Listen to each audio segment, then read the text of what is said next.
victims of oppression, beaten down by words and eaten up by starvation. I'm saying, when we, there's ugly will be over, and the children can go out and play. I wanna see when we, all oppression will be done, and the people will rise up and say, freedom at last,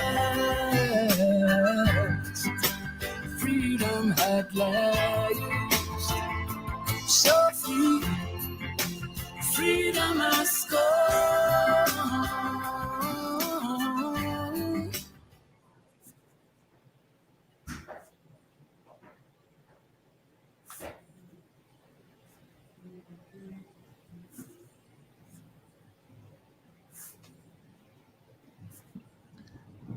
Good evening, and welcome to you. Very, very warm welcome to each and every one of you in Radio Land, at home and abroad. This is the Global View on Q. We are live on YouTube, and we're also live on Facebook at Q95 FM Radio, or WISE QFM. That's WICE QFM. To share the live, invite your friends to join the Q family. Please ensure that you get the latest breaking local, regional, and international news and happenings. We acknowledge you on the other online streaming platforms. It is Tuesday, 1st February 2022, just about 7:44 in the studios at Q95, the big station. It's the 5th Tuesday of 2022, and I'm your host, Sheridan Gregoire, Mr. G. My distinguished guest tonight, Justice Dr. Irving Attorney Gabriel Christian, an economist and financial consultant. They call him the Uniter. That's Dr. Thomson Fontaine.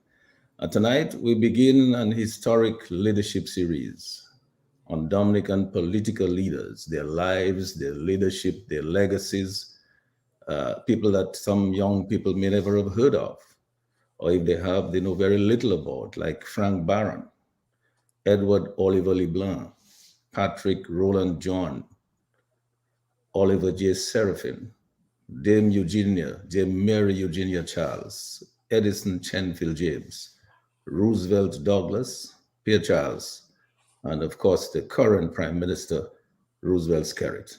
So we will in fact do an intimate comparative look at Dominica's leaders over the years tonight.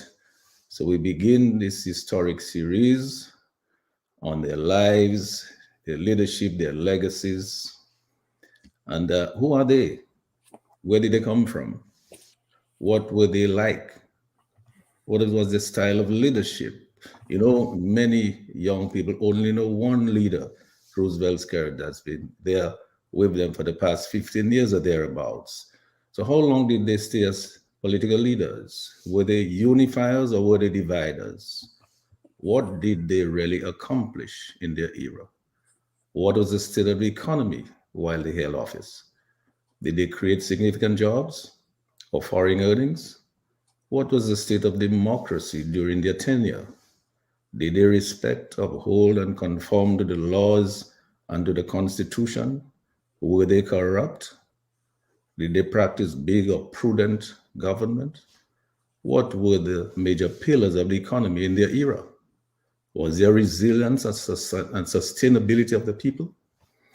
The natural environment and agricultural heritage in their time? Was there peace? Was there justice? Was there unity and harmony and well-being among Dominica's Afro-Caribbean and Kalinago brothers and sisters at home and abroad during their tenure? What was their legacy? Or what is the legacy of each and every one of them? So here's a question. Can we do better than we are doing now? I mean, did we see better days on any of those leaders? Are we better off now than we have been at any time over the past 50 years or thereabouts? So stay with us on Q95, the big station, and on Facebook and on YouTube for this intriguing series on the lives, the leadership, and legacies of Dominican political leaders. As I said before, my distinguished guest tonight are Justice Dr. Irving Attorney Gabriel Christian, economist and financial consultant, Dr. Thomson Fontaine. And as usual, we discuss the good, the bad, the ugly, and the dangerous with inputs from our callers, from relatives of those persons who were in office, those leaders who were in office, their friends, brothers and sisters at home and abroad. And we do all of this with no anger, no malice, no personal attacks, no vilification, no divisiveness. Just bringing back civility, a caring society, good governance, peace and love among our Kalinago and Africa, Caribbean brothers and sisters, and friends of Dominica at home and abroad. So wherever you are in Dominica, in the region, and globally, join this conversation on the Global View on Q. Tell all your friends to join in. Have your say, as you usually do every Tuesday, with me, Mr. G, and my distinguished guests, only on Q95, the big station. So as usual, we see a big shout out, a big thank you to all healthcare providers and frontline workers doing the very best to keep us safe from the deadly coronavirus and from its new variant, Omicron. Please follow the correct advice, guidelines, and protocols. Play it safe and stay alive. So happy to have you with us here tonight. So we want to get started tonight, and I know that we will get started with the earliest leader that we can recall, but I believe Dr. Irving Andre will give us a little introduction. Maybe then he might want to say something because as a noted historian, he might be able to tell us something. Just before Frank Barron, what was the situation? And then you got to Frank Barron. So please, Dr. Irving Andre, please let's get going into the conversation on the situation just in the period just before and maybe during Frank Barron era. If we get through in the Frank Barron era tonight, we might touch base on the Edward Libler era, but we'll see how far we go tonight. Dr. Irving Andre? Well, let me thank you for your sterling introduction. Let me thank you for making available the airwaves of this wonderful radio station to discuss something of an educational nature. Let me thank your listeners who have taken time off, perhaps after a sumptuous meal, dinner as it were, to listen to persons talking as opposed to doing some other productive things.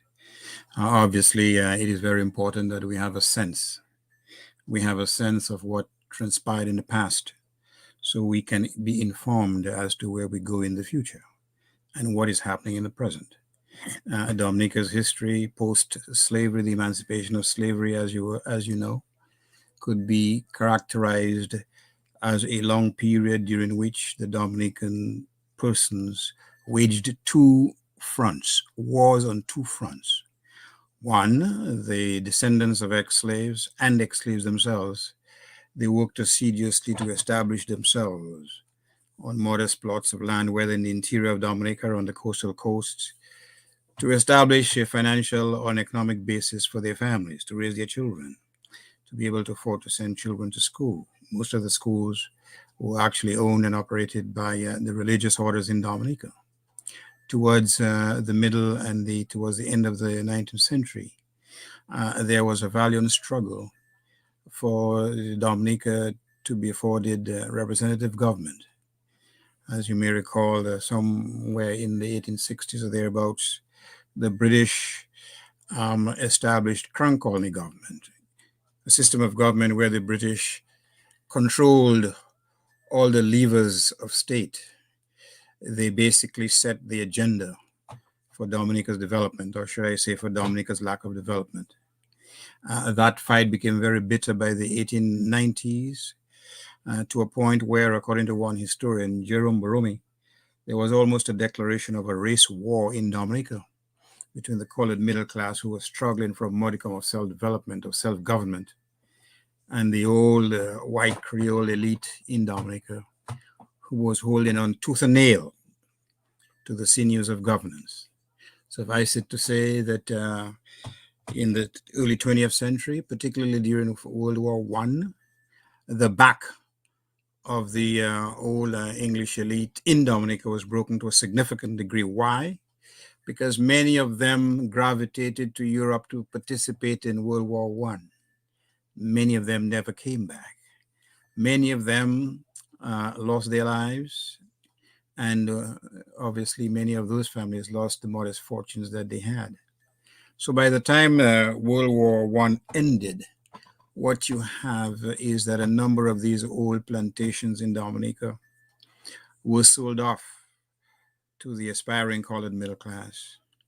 And that is how persons like J.B. Charles, Howard Shillingford, and many others, Arthur Barron, who was the father of Franklin Andrew Merrifield Barron, that is how he was able himself to acquire estates in Portsmouth, either in proximity to the Indian River or by Bell Hall, which is on the road towards Staten. Frank Barron's father was one of the first to attend the Dominica Grammar School, which opened in 1893. The Dominica Grammar School was set up to teach the young sons of Dominica's colored middle class, to teach them how to become civil servants. I should say how to become loyal civil servants, because certainly there was a shortage of the old British stock in Dominica by that time, and their replacements were those from the established classes in Roseau. And what the colonial authorities found out, that the progeny of these folks were even more loyal to the British than some of their own white counterparts. So it was a marriage of convenience. The next milestone was in 1925, when after some constitutional changes, the British allowed for the election of 4 representatives from various parts of Roseau, from various parts of Dominica, to become members of the Legislative Council. Arthur Barron, Frank Barron's son, Frank Barron's father, was one of the first of those elected. The others, at least two of the other 3 being J.B. Charles and the great, what's his name, the lawyer. It escapes me right now. And Frank Barron was actually born out of Rawle, C-E-A Rawle. Frank Barron was born out of wedlock, but Arthur Barron did what many of his socially anointed confreres did not do in the day. He adopted Frank Barron. So Frank Barron was actually brought up by his father and his father's wife, Octavia. And by Dominican standards, Frank Barron grew up in relative wealth. And that to a significant degree shaped his outlook. It shaped the type of person he was. Because let's face it, in his later life, he was known as being very arrogant. And that is because he was to the manner born. He did not understand the quotidian or daily struggles of working people in Dominica. He, like many others who grew up in Portsmouth at the time, gravitated to the Dominica Grammar School on account of his father's wealth. Other persons, some of his contemporaries from Portsmouth, were people like the late Dr. Watty, people like my father. My father also went to grammar school in the same year as Dr. Watty in 1938, after winning a scholarship from the administrator. My father also was born out of wedlock. And again, out of his Sherlock, his father, Austin Andrew, who had, at least by Portsmouth standards, some means, basically, quote unquote, adopted him. So that enabled people like Frank Barron and the others to attend the Dominica Grammar School. And again, once you attended that school, it was a sign and a mark of distinction. But old Arthur Barron didn't want Frank Barron to become involved in politics. I should indicate to you that after his first successful foray in electoral politics in Dominica in 1925, Arthur Frank Barron's father did not contest the elections in 1928. Why? Because he said politics took too much of a great toll on him, because he was at the beck and call of his constituents. He organized, along with other Portsmouth persons, what is called a poor man's dinner every Christmas, where they donated items, food, and so on, and they organized this dinner for impoverished residents of Portsmouth and its environs. But it is in that milieu that Frank Barron grew up. He went to the grammar school, so he moved out of Portsmouth. He, like many of his contemporaries, lived in the so-called boarding school. And it is in that context and again on account of his father's own experiences, that he ultimately gravitated towards politics. In 1945, the very year in which his father died, after his father died after a short illness, Frank Barron, his first foray into politics was to contest a seat in the Roseau elections, on about 45 or thereabouts. Suffice it to say that he contested again in 48. And in 1951, which was the first elections in Dominica under the advent of universal adult suffrage, he contested the Portsmouth seat and lost. And that was a bitter blow to him. I can indicate to you that the successful candidate then was no less than old RBD, the father of people like the late Rosie and the late Mike Douglas and others, and his 16 children in total. Well, 16 children born within the confines of marriage.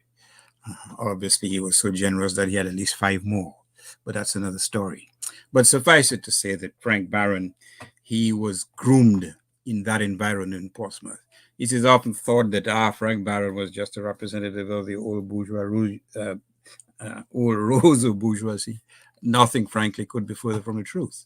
In fact, that generation of persons who came from out of Roseau, they spoke very bitterly about the early years they spent in Roseau and the treatment that they received. In fact, more than one has told me over the years that they were known derisively as coulis-hou gointans. No, Mr. J, I don't know if you know what coulis-hou is. It is not steak. It is a stale fish from Portsmouth. And that was the derogatory term that were flung at them and so on. So they had to fight tooth and nail to establish a presence. And Frank Barron, who could never have been described as coy or shy, asserted his authority, asserted his presence, obviously buoyed and buffeted by the wealth of his father within the narrow Roseau confines, to a point that on or about by the late 40s, he was an accepted person within the narrow confines of the Roseau Society.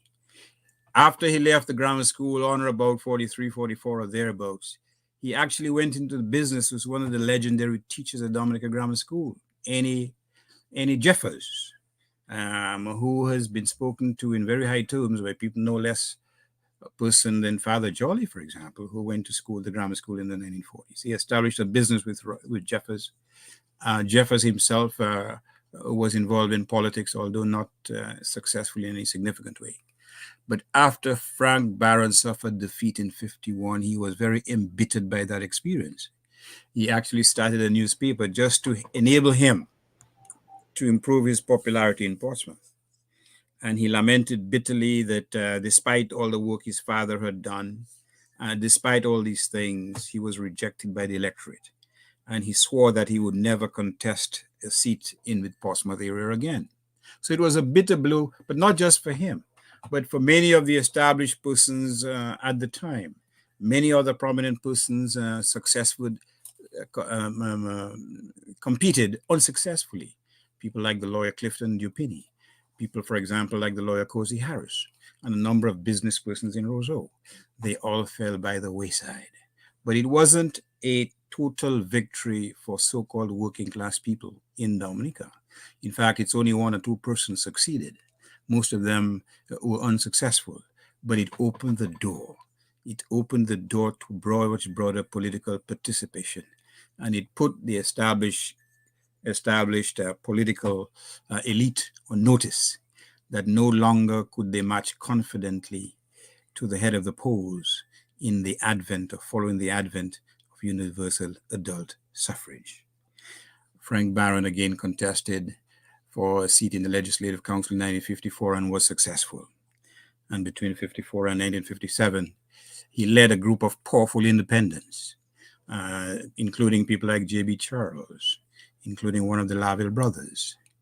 And he or they, perhaps animated by political self-interest, perhaps by altruism, or perhaps because of a mixture of both, they passed resolutions which sought to alleviate poverty in Dominica, reduce the cost of staples, and RBD was very much involved in that, reduce taxes on the importation of certain staples, resolutions which speak to the increased number of feeder roads to open up Dominica's hinterland in terms of production.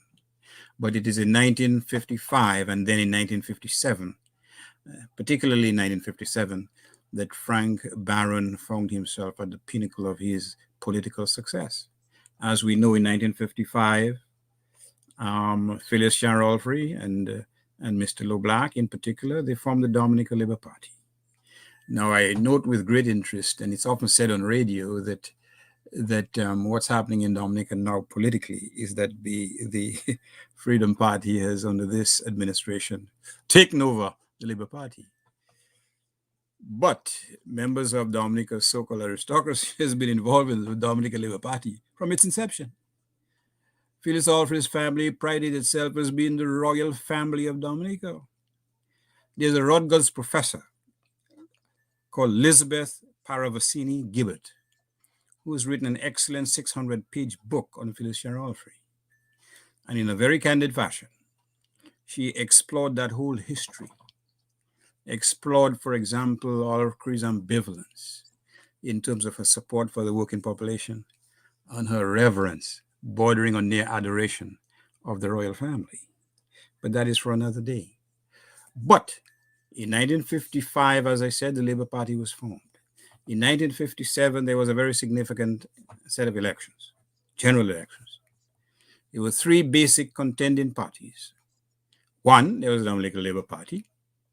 Two, there was a party called the PNM, formed in 57 by Clifton Dupini, and it was patterned on Eric Williams' PNM in Trinidad and Tobago, although Eric Williams maintained an arm's distance from the Dominica version of the PNM. But the PNM in Dominica was patterned to mimic the ideals and philosophies of Eric Williams' movement in Trinidad. Now, another misconception, the DUPP, which Frank Barron formed, but only after those set of elections, it did not compete. Frank Barron and people like J.B. Charles, people like Didier, they contested the seats, this 1957 elections as independents. At the end of that process, there was a political stalemate of sorts. Phyllis Sharolfrey lost. Edward Oliver LeBlanc was successful. There were about 2 or 3 successful Labour Party candidates. There was 2 PNM, Didier and another fellow. And there was Frank Barron, J.B. Charles, and at least one other. But what happened in 57, again, shows you the rather complex nature of Dominica's politics. Although Alfred had lost, and although the church had won the electorate not to vote for this woman who was anti-Catholic church, she tried to form a political alliance with Clifton Dupini. And basically, the administrator of the island said, no, how can you be forming anything if you lost the elections? How Frank Barron achieved supremacy was the fact that at least two of the two persons basically gravitated towards his group of independents. One of them being Elsie Didier, who was a member of the PNM. And here is how old Clifton Dupini bitterly complained about this movement, or this crossing of the floor, as it were, in an article in the Dominica Chronicle in August 1957. Here's what he said. I saw Mr. Didier on Wednesday night, and he frankly told me that he was the Dominican version of the Vicar of Bray. Forget about the Vicar of Bray. He was with Labour when he thought that party could have been of help to him. He changed to PNM when he thought that party had better prospects. Now he is joining the independents because they are the ones who can give him what he wants. He is determined to get a Ministry of Communications and Works in preference to Mr. Laville, who has been promised that job by the independents. So Frank Barron gained ascendancy because Mr. Laville, and I think it was Lionel Laville, and Mr. Elsie Didier moved with great alacrity to the independents, ultimately led by Frank Barron. So between 57 and 1961, Frank Barron basically held sway in the Legislative Council. He became the chief minister in 1960, but his tenure in that capacity only lasted 1 year, because in 61 he suffered a great defeat at the hands of Edward Oliver LeBlanc. I should indicate that in the interim in 1958 there was federal elections, and Frank Barron had been the Dominica representative in the federal negotiations. And both Alfrey and Barron and LeBlanc won for seats in the federal legislature. Both of them went to Trinidad. Alfrey, as who you know, was made a minister of government, minister of labor, in fact. In fact, there's a couple of books that have been written about the dismal and miserable way in which Alfrey was treated on account of gender. But what happened is Edward Oliver LeBlanc, whose story we'll deal with on another occasion, felt lonely and alienated and isolated in the federal legislature. And what he did, he came back to Dominica in 1960 to lead the Labour Party in the next general elections, a move which Phyllis Shah Alfrey never forgave him. And it's only after he did so, and it's only after he successfully fought the elections in 61 against the likes of R.B.D. Douglas, who had formed a party called the Peasants' Party, and old Frank Barron with his DUPP, that Edward Oliver LeBlanc emerged triumphant. And as they say, the rest was history. Frank Barron's last foray in terms of electoral elections was, as you know, in January of 1966, when his DUPP again drew up against Edward Oliver LeBlanc. And he suffered a historic loss, some 10 seats to 1. And that ended his career as a candidate in Dominica's elections. But I'll stop at this juncture. But that hopefully will suffice as a brief introduction to the topic. Yes, and I have to say that is pretty interesting. You know, the reason why we're doing this evening, gentlemen, because as we know, too many of our young people, and some not so young people as well, know nothing of all of what Dr. Andre just described. And I think particularly for students who are at the college and at universities that are looking at the history of the Caribbean and Dominican history, this discussion here tonight is particularly important for them. There's a lot that they can learn. Even I am learning some stuff there that I did not know, but I knew Frank Barron very well. But I still did not know a lot of stuff that Dr. Andre just mentioned. Dr. Thomson Fontaine, you know, I'm really hoping that you can add a little bit more meat before we go into the LeBlanc era. I think we need to spend some time on the Barron era a little bit. Why? Because so much of what happened after that was the springboard of that was the Barron era, when all those guys like Barron and Laville and Douglas and all the chaps were in play. And it seems to me, if you can recall, Dr. Andre just said, listen, this business of people crossing the floor and people getting vexed with each other because they cross the floor, and some people, you know, wondering about bourgeoisie and which is the working class and which is the bourgeoisie class. All of that is nothing new. I mean, today we are hearing, for example, that Freedomites are taking over the Labour Party. Dr. Andre is saying that is not new. That has happened in the past. But again, Dr. Fontaine, as we go along, and when we come to Attorney Gabriel Christian, I'm sure he will add a little bit more meat on this. But I wanted us, as we look at that era, each of these eras there, you know, Dr. Andre gave us a sense of who Frank Barron was, where he came from, what was he like, this style of leadership. He said at some point people considered him to be arrogant, and because of his upbringing, where he came from. And how long did he stay in office? Yes, he told us all about that. Were they uniters or dividers? We can see a lot of what happened. I mean, there was a lot of divisiveness there. There were a lot of people breaking away and doing other things. I mean, LeBlanc went to Trinidad along with Barron, and he couldn't make it because he fell to other place. He came back home. And probably it was a good thing that he did that. But what did they accomplish? These are all the questions we're going to ask. What did they accomplish what did Barron accomplish during his era? What is the state of the economy at the time? Remember, Dr. Andre indicated to us that Frank Barron left and he opened a business. And was he successful? He did do some business in Dominica. I mean, so did they create jobs in their time, or did they create significant jobs, or did they create foreign earnings, substantive foreign earnings? And then again, the important question, because we have to relate all of that to what is happening now as we go through different eras. I mean, what does it say of democracy during their tenure? Did they respect, uphold, and conform to the laws and to the Constitution? Were any of them corrupt? So let's talk about the Barron era. Did they practice big government or did they practice prudent government? In those days when Frank Barron was there in his era, what are the major pillars of the economy at the time? Was it agriculture? Was it commerce? What was it? Was it the retail trade? Was there resilience of the people? I mean, did they look after the environment? Did they look after the architectural heritage of the country? So these are some of the issues as we go along, as we look into those people's lives and their leadership and their legacies. I hope you can comment on some of those as you add some a little bit more to what Dr. Andrew already said. Dr. Fontaine, let me go over to you now.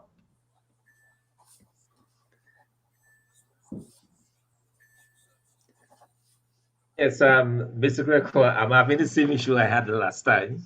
There is a delay. I'm listening to you on Facebook. It's clear for some reason my audio through this is not very clear. Okay. So I think you indicated that I can talk, but I heard everything that you said. Just that it has a slight delay. I want to thank firstly. Let me say good night, of course, to the listeners and to you, Mr. G, and to my esteemed colleagues, Dr. Andre and Mr. Gabriel Christians. Good to see you guys, and Lambi. Um, I want to thank Irving for this introduction because it really laid out very clearly the history or the trajectory, if you like, of Frank Barron. Interestingly enough, there were several side plays, if you like, to the story that I find to be extremely fascinating. Of course, before he became chief minister on 1st January of 1960, between 1957, when Dr. Andre related how he actually became the lead minister after the elections, he was able to convince to Laville and D-Day to join him, and he was able to basically become the leader, the lead minister, as it was called, or the leader of government. But he also had the portfolio of the Minister of Trade and Production, and it was given his background as a businessman, he was able to develop to do quite substantive work in that area, and that was a time when Dominican exports were in fact flourishing. That period saw, if you like, that was just the beginnings of the banana trade and the beginnings of Dominican exports actually sustained through the years. So in a lot of ways, he contributed to that. He contributed to increasing Dominica's exports and increasing the level of trade that Dominica was engaged in. Of course, at that time we were still tightly under British rule, but these were the beginnings. The other thing I find fascinating about Mr. Barron is that although he did not, from what I've read, he did not necessarily believe he I realize that Thompson's having some internet issues, but I'm sure that his internet will fix itself up in a moment. If it doesn't, then we would probably go over to Attorney Gabriel Christian until Dr. Fontaine can get his audio and his internet sorted out. So Gabriel, I think we might want to give Thompson a chance. Thompson, are you back with who at us? the time. Yeah. Okay, he's back.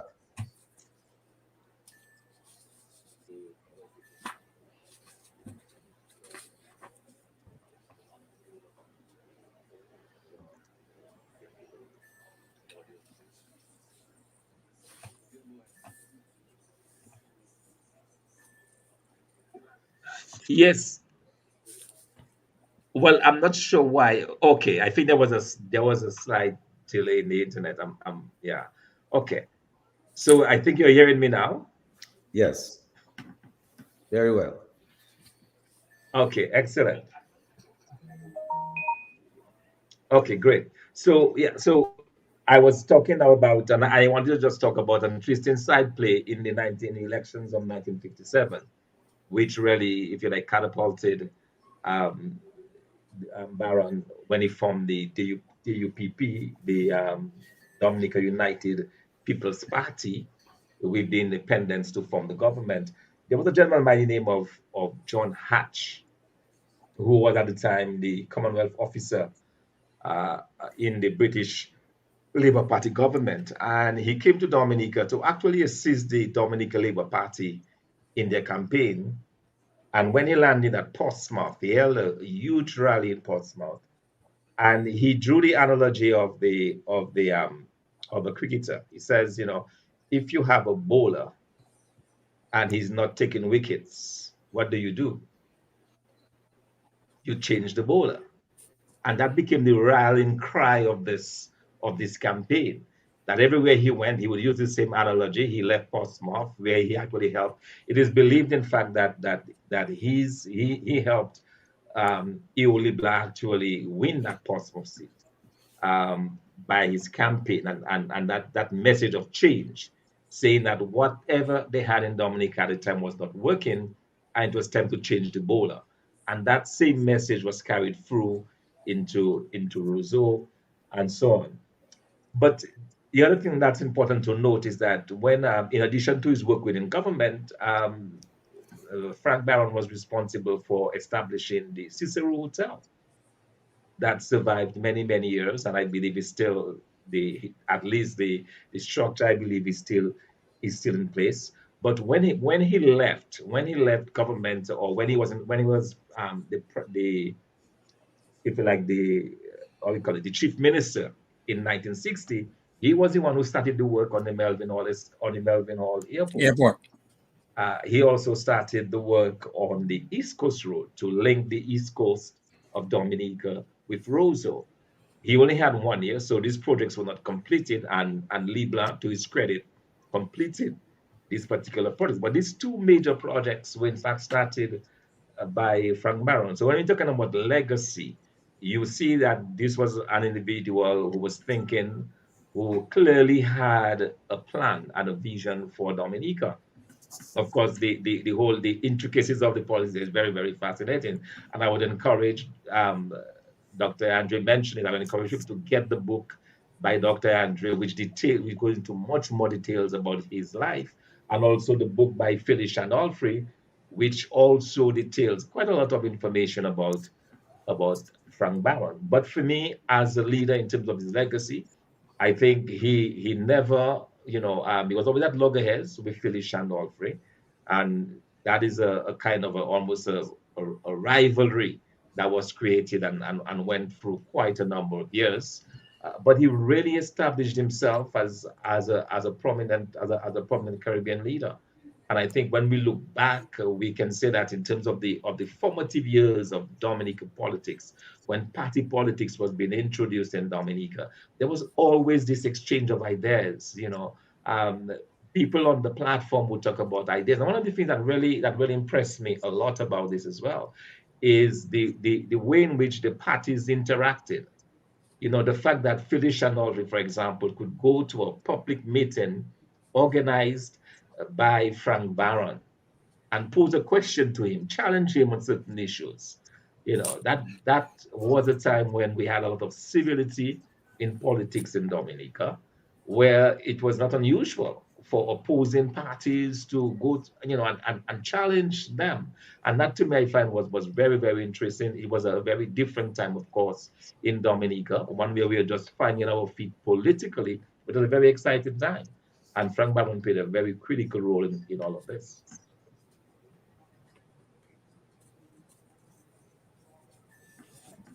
Yes, Dr. Thomson Fontaine. I mean, you see, okay, you can see already we're beginning to get at the various aspects of the lives of these leaders. I mean, how they led, the fact, for example, Gabriel Christian, that Phyllis Shandolfrey could go to a meeting of the other party, the DUPP, Frank Barron, and be able to, at that meeting, a public public forum like that, to be able to challenge them and ask them questions. Can you imagine this happening today? No. And first of all, good evening to you, Brother G, Justice Andre, my good brother out there in Juba, Dr. Fontaine, who I believe, last time I checked, is a fugitive, supposedly, because he's one of those who is being sought after.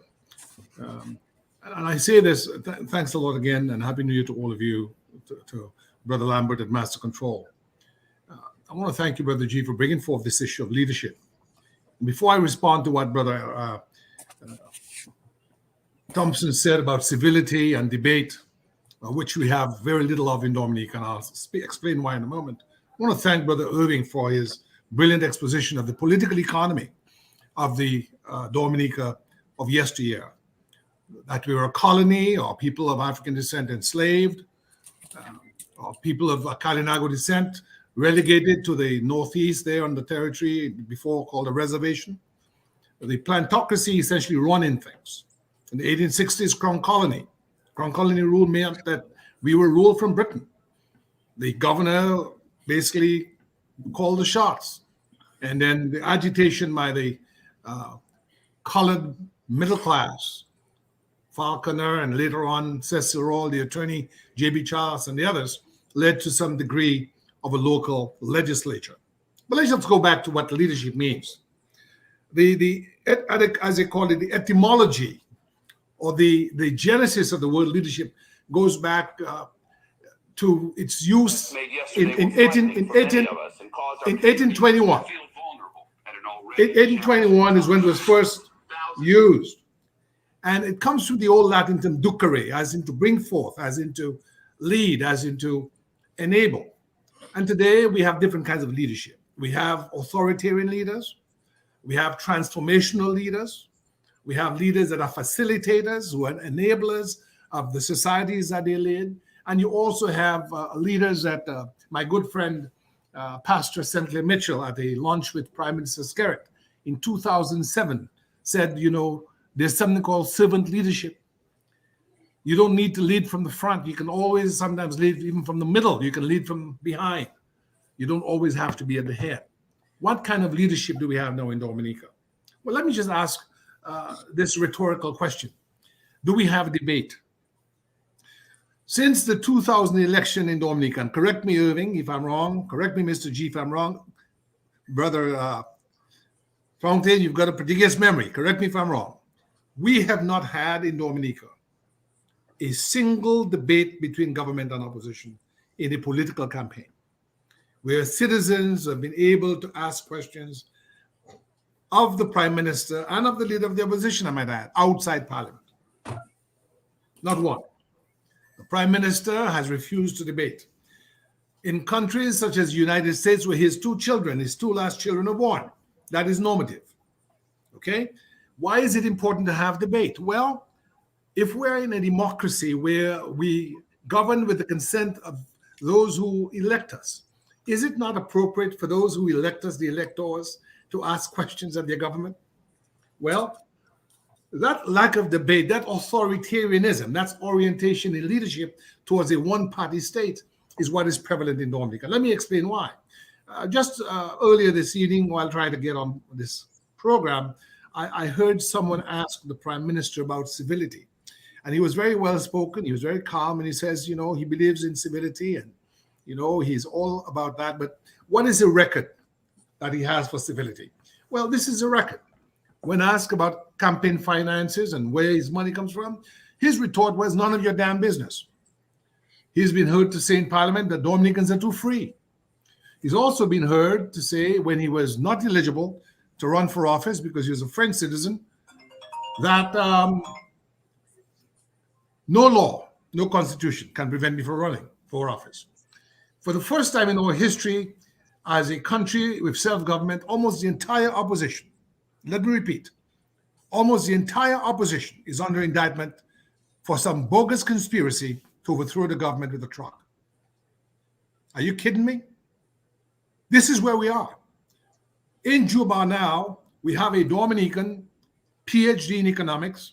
I think he attended Clemson, He was a statistician. He may have been the chief statistician, one of the most distinguished Dominicans, alienated from the land of his birth. Why? Simply because he has been critical of the misgovernance, the misrule, the misconduct of the leader in office. Why is this important? Well, it's very important for us to understand that when we talk about civility, when we talk about debate and those things, they have to have materiality. It's not enough to say the word. There must be substance. Let me for a moment direct you to this book by a famous Dominican, The Constitution, the Government, and You. It was written in 2007. I do not believe it has found its way into any school as part of the curriculum, but it should. It was encouraged by one justice in Canada, but it was written by another practitioner of legal services. His name is Alec Lawrence from the town of Portsmouth. Let me tell you what it said in pertinent part that drove him to do this book.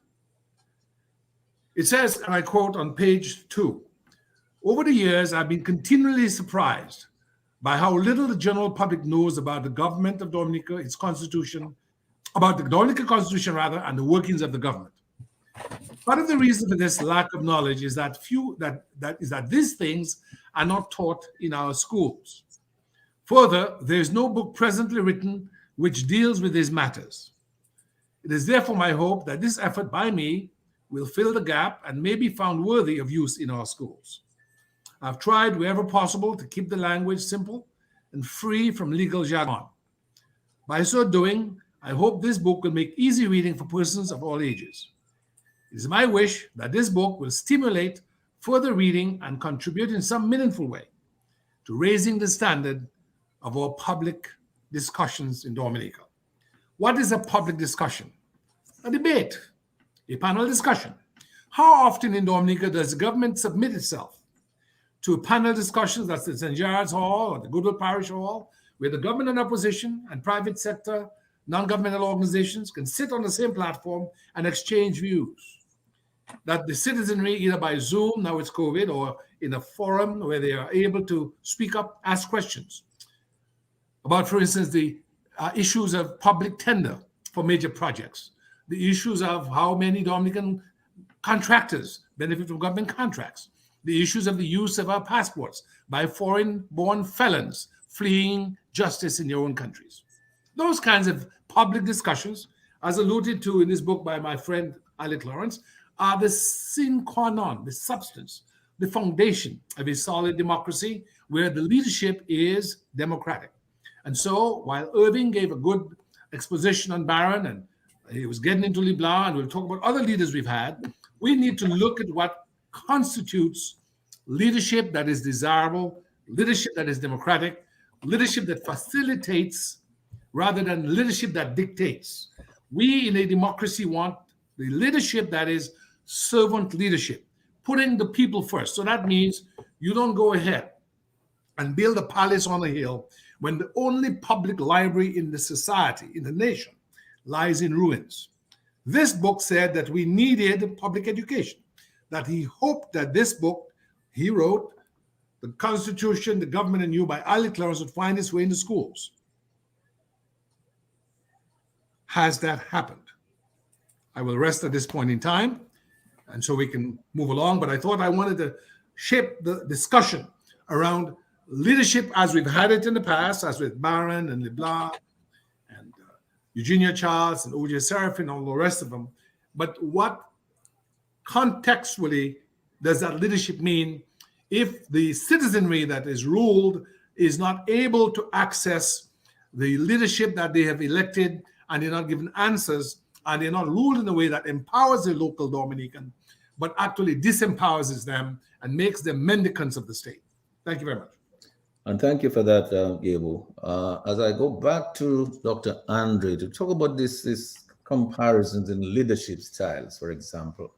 I mean, you can see that Gabriel has given us some concrete examples of leadership styles under this current regime, and obviously, Dr. Andre, we are now looking at the Frank Barron era, looking at the kind of leadership that existed at the time, down to the question of debates and the ability to go in and have a civil discussion with each other. How do you think? But I mean, while I'm trying to get over to you, Dr. Andre, I want to just alert Lambi that we can take the calls at any time. Lambi, just make us a signal if you have calls, and we'll stop. We'll stop and take the calls. Okay. So we'll just do that. We're not going to go into any formal call session. We'll just make us a signal. We'll take the calls as they call Lambi. But Dr. Andre, I wanted to go back to you to continue on this vein because obviously. Just 1 minute. Go ahead. It wasn't 1 minute. Yes. Yes. What I was saying, in fact, is that this whole question of leadership, it seems to me, is critical because we're talking about leaders. We're talking about their lives. We're talking about their styles of leadership. How did they govern? We're talking about their legacies. We can see there's some legacy that of Frank Barron. We're not sure what the legacy of our current prime minister is. We look at the legacy of Edward LeBlanc and all the other people coming after him. We don't know what the legacy of this current prime minister is going to be. But Dr. Andre, let's go back to you to add a little bit more to some of what Gabriel was saying on the whole question of leadership between those two eras. Wonderful. And let me commend both Gabriel and Dr. Fontaine for their excellent presentations. I certainly know that I'm more educated on account of listening, having that privilege to listen to them. Legacy. What is the legacy? The legacy that we speak of perhaps is a reflection of the scrupulous anxiety of a leader to create a testament to his or her tenure in office. A legacy is perhaps the end result of a degree of altruism, a degree of compassion, a degree of care, a degree of wanting to see progress. And I think, despite the fact that in some parts, old Frank Barron has been demonized, the fact of the matter is that his legacy, in my respectful view, given the his brief tenure in office, quite frankly, speaks for itself. Dr. Fontaine has made some reference to it. Dr. Fontaine correctly has said that the Melville Hall Airport had started to be built under his tenure. One of the things he proposed to diversify the economy, and by 1960, 68% of Dominica's exports was bananas. He introduced, much to the derision of many of opponents, the idea of having a rubber plantation in Dominica so that we would grow rubber trees. And you don't need me to tell you the significance of rubber, even in today's economy, in terms of tires and other types of products and so on. In fact, a calypso was made about him, laughing at him. But in 1909, there was a colonial development report. We proposed that Dominica would be an ideal place to have that type of industry. It would have diversified Dominica's industry in a significant fashion. Suffice it to say that it never got off the ground. But what about his record in terms of other aspects of the economy? The Portsmouth Government School was built in 1954. The Wesley Government School was built in 1955. The Girondel Government School was built in 1956. Tetmon and Coolibistry schools in 1957. Bellevue Chupin in 1958. Mont Prospect, Campbell, Delacis between 1959 and 1960. Work was commenced on the road, the coastal road, and on the La Plaine Road in the late 1950s. The Point Michel Road to Scott's Head was also built within that area. What about the Coolibistry to Portsmouth Road? During Barron's time, and there was a significant agitation among those politicians of the mid to late 50s for the development of communal housing for those who couldn't afford it. The Pottersville Estate, it was an estate owned by the Potters family, the most prominent member of which was obviously Reverend Philip Potter. 46 two-bedroom homes were built in Pottersville under his watch. Two-bedroom homes ultimately owned, note the word please, owned by those persons who lived there. And it went on, he did all those other things. He enabled a number of persons to further their education. In 59, 14 teachers were sent to the Teachers College in Grove, Antigua. Many persons we know, or some of whom have already passed on, benefited from further studies on account of the initiatives of the politicians of the day. People like the late educator Peter Israel from Portsmouth, Jerome Bazzi, the economist, J.B. Yankee, he needs no further information and reference, Dr. Dorian Shillingford, Egbert Charles went to Puerto Rico to study construction, courtesy of Frank Bazzi. Go and ask him tomorrow at his store. He's always there, very punctual, overlooking his flock, so to speak, or should I say customers. All went to advance their education and come back and make a significant contributions to Dominica's economy on account of that type of enlightened policy in terms of education and development and building up the resources of Dominica.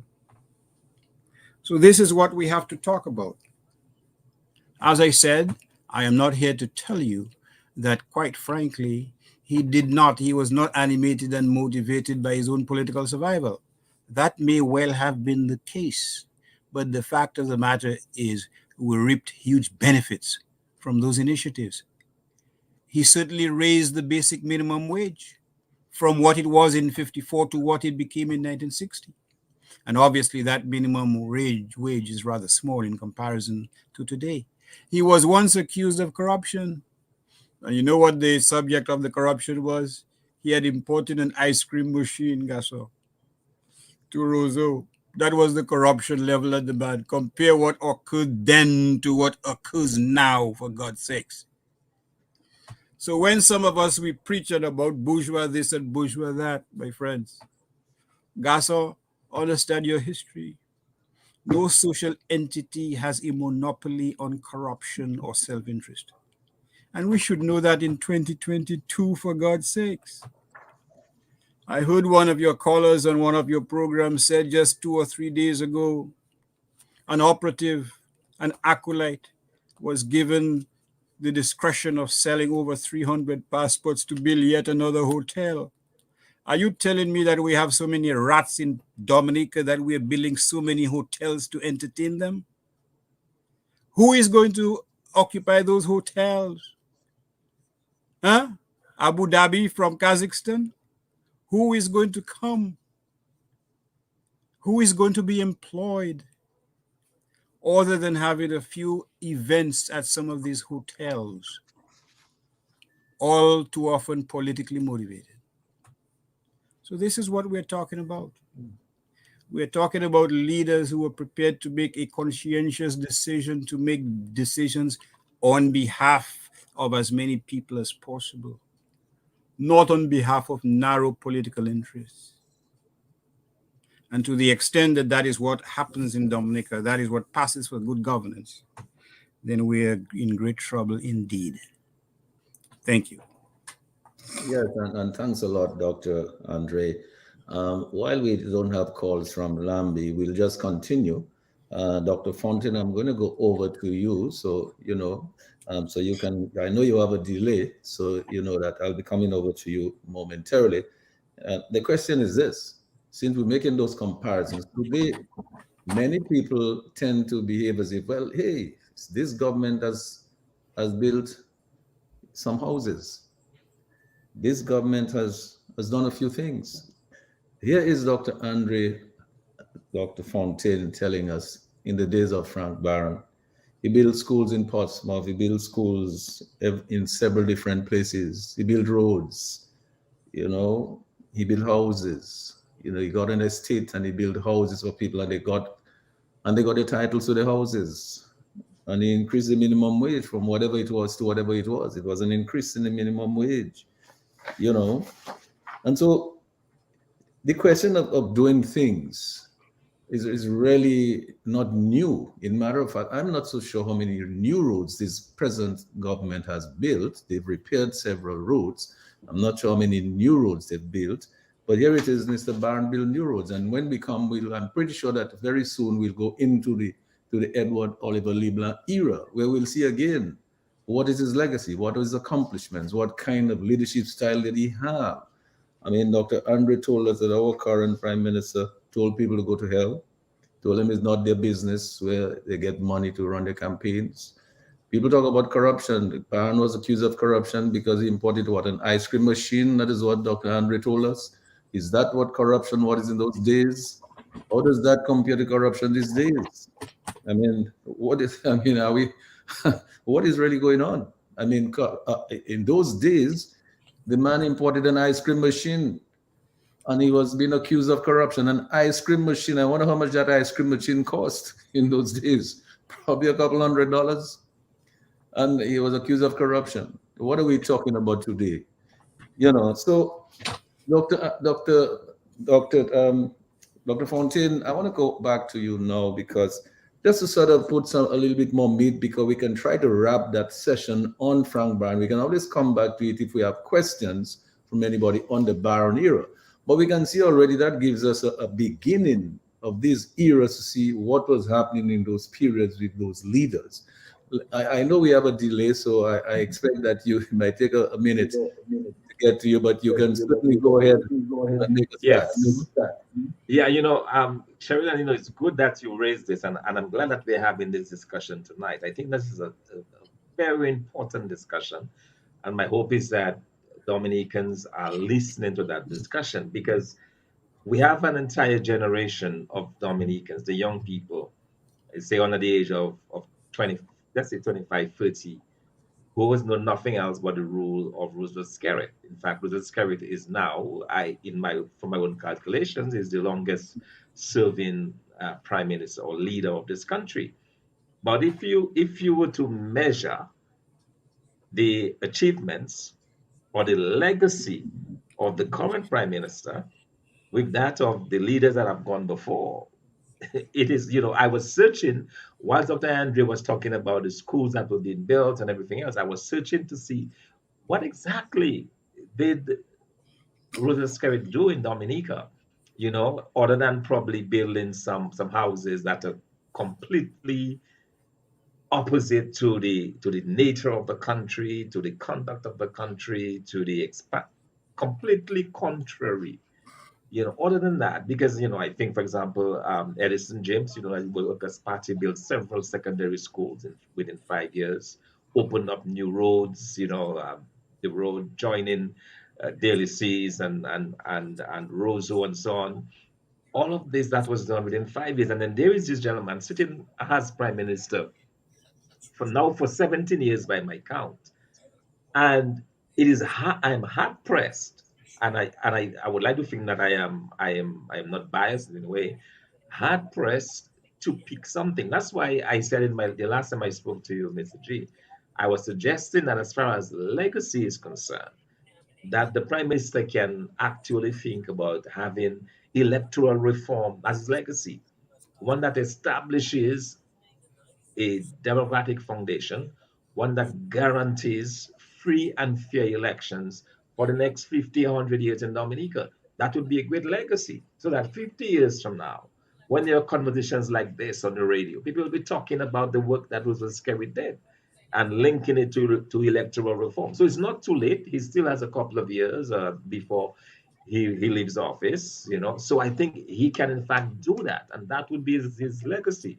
But when you think of the amount of work that was done, and you heard it from Dr. Andre, the amount of work that was done in such a short space of time by Frank Barron, and the fact that at the time it was always a question of what can we do for the people. This has been flipped on its head completely. So now you have a situation where the prime minister is actually using the masses of the people to prop himself, to maintain himself, to do what he wishes outside of helping the people. And that to me is where I believe it's good that we are making those distinctions and we are making those comparisons. Because after all, leadership is everything. You as the leader, you certainly set the tone, you set the path, and you talk about the number of people. A very good example of this, Dr. Andre talked about the number of persons, distinguished individuals who were sent to study. Most times, these individuals were sent out on the basis of merit. because they had exhibited a certain disposition, they were sent out, and they came back and made meaningful contributions. Jerome Bazi was my economics teacher, and the first day I stepped into his class, the first day after his lecture, I said that I wanted to be an economist. That's the kind of impact Jerome Bazi had on me personally. So we see that that happened, but what do we have now? We have a situation where our students are at foreign universities. Schools are given promises of payment, and at the end of the day, the money does not come. I'm told that a number of students who had started education are now back in Dominica. I heard shockingly today that some of the medical people who came back, doctors who studied in Cuba, they were asked to apply directly to the prime minister. So you have the situation where the whole process, the whole system, been corrupted.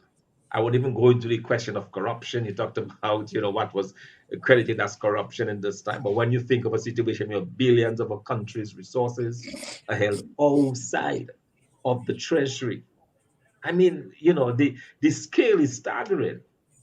The scale is staggering, and just the fact the lack of competence is so glaring. The fact that somebody is determined to occupy a seat for his own good. By the end of the day, the country has suffered. At the end of the day, you cannot see what the country can point to. What can we point to? We have a number of failed projects. We were handed a coffee processing plant, ready made, I'm told, by Chavez. What happened? It's in ruins. Instead of creating jobs, coconut products out of production. A number of projects that were started that had survived years. Ross University, after 40 years, taken away from Dominica. Bello, after over 100 years, taken away from Dominica. So you have a legacy, yes, but it's one that is in the wrong direction. A legacy of cannot do, of not being able to perform. And that is what we have today. And I'm very happy, Mr. Jin, I really credit you for this. And I hope, as I said, the people of Dominica listening, that we can make those comparisons, because I believe, and Gabriel talked earlier about the lack of civic education, the lack of, and I think there's also a lack of just basic knowledge, because some people will make it appear as if this prime minister has done the most for Dominica. But if you look at the historical record, you will see that that is anything but the truth.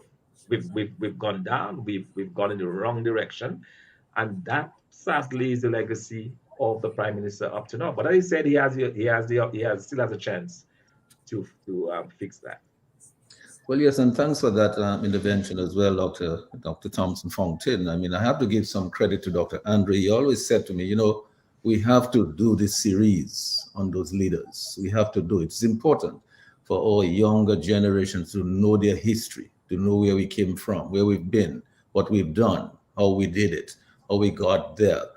But Gabriel, Christian, I mean, I know soon we will probably start to segue into the era of Edward Oliver Leblanc, because what you were now saying from what Dr. Thomson Fontaine just said to us is that during all the regimes or the eras, you had so many different projects and programs and businesses that started. He mentioned DCP, and there's quite a few of them that started on the different eras of the different leaders. You can see already what Frank Barron did, so there is this legacy there, and we're now trying to compare to our current leader. And we will always have to do that. Why?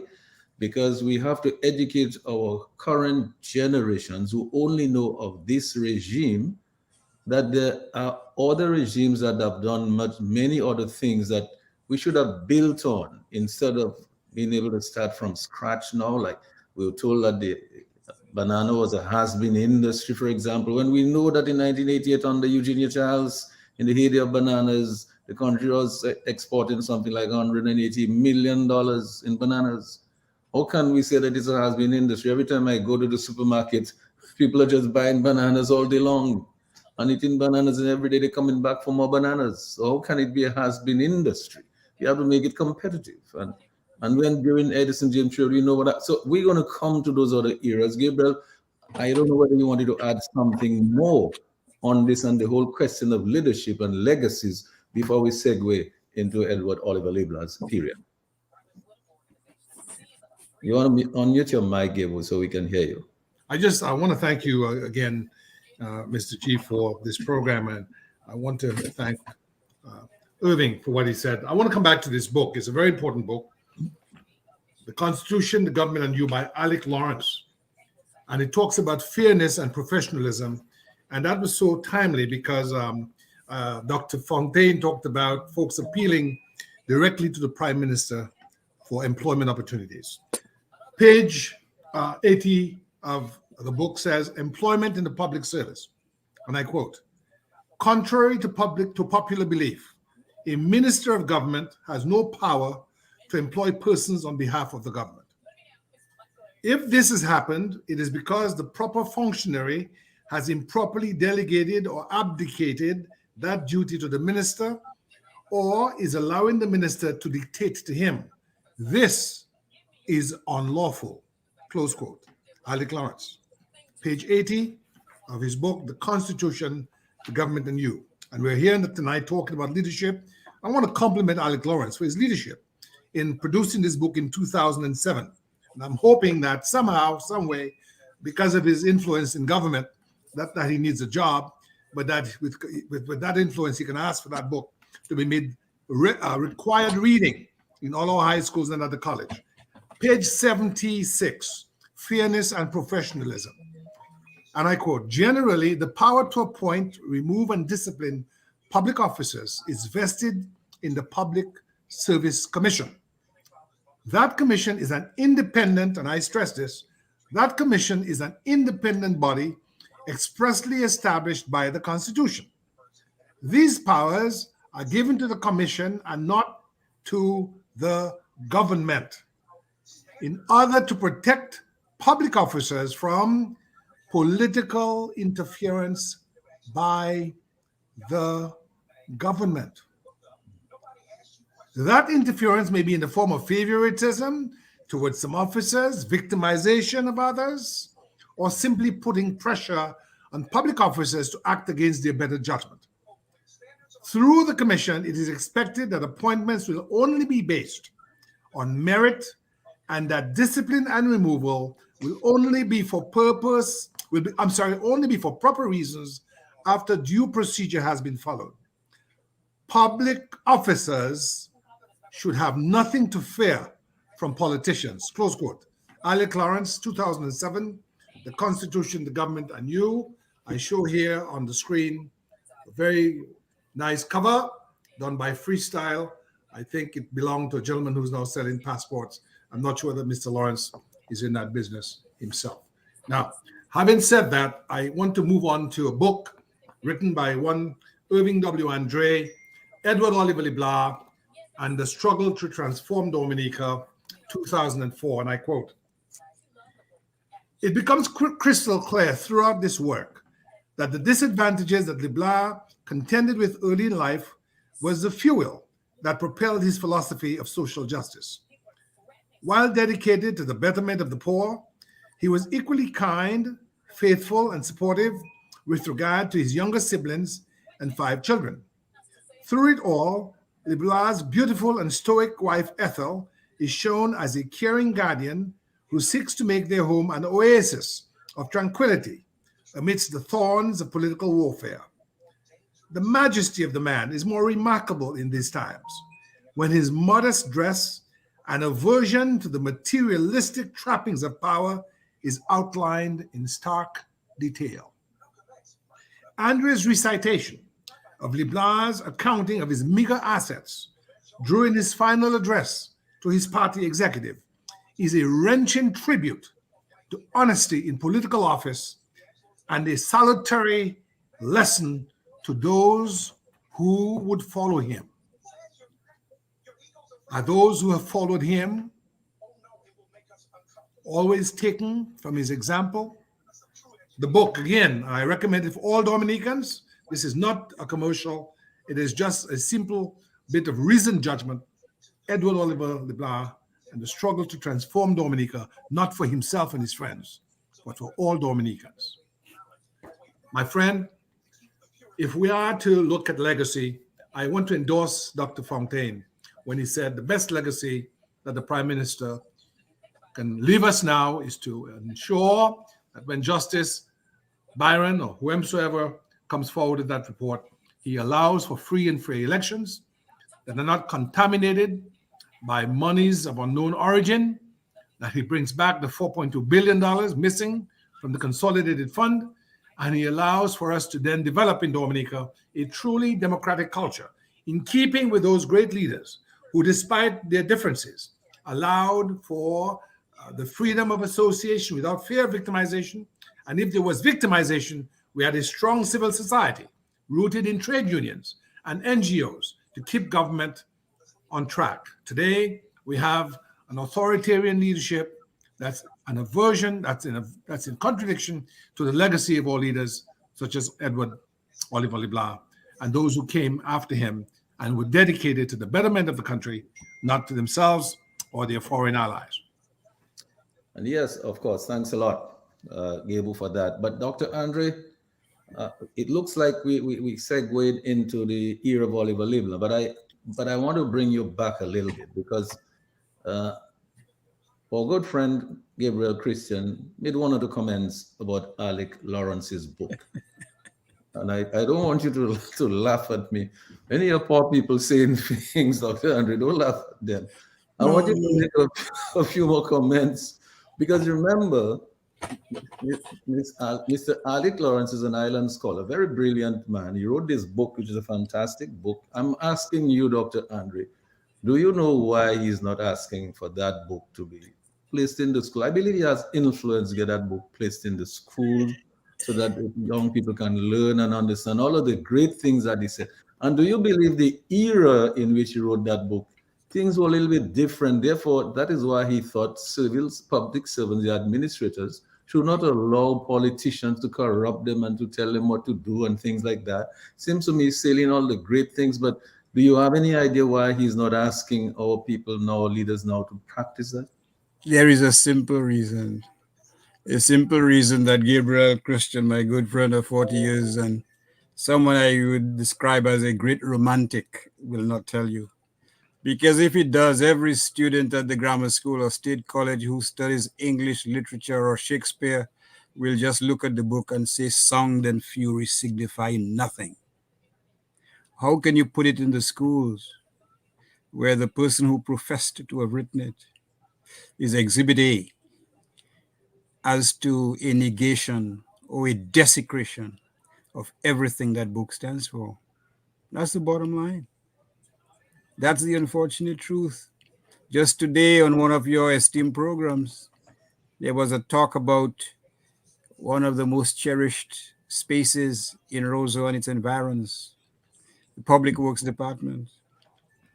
And one of the political leaders must have had information as to who the concessions had been given to, the author of this very book, to build a hotel.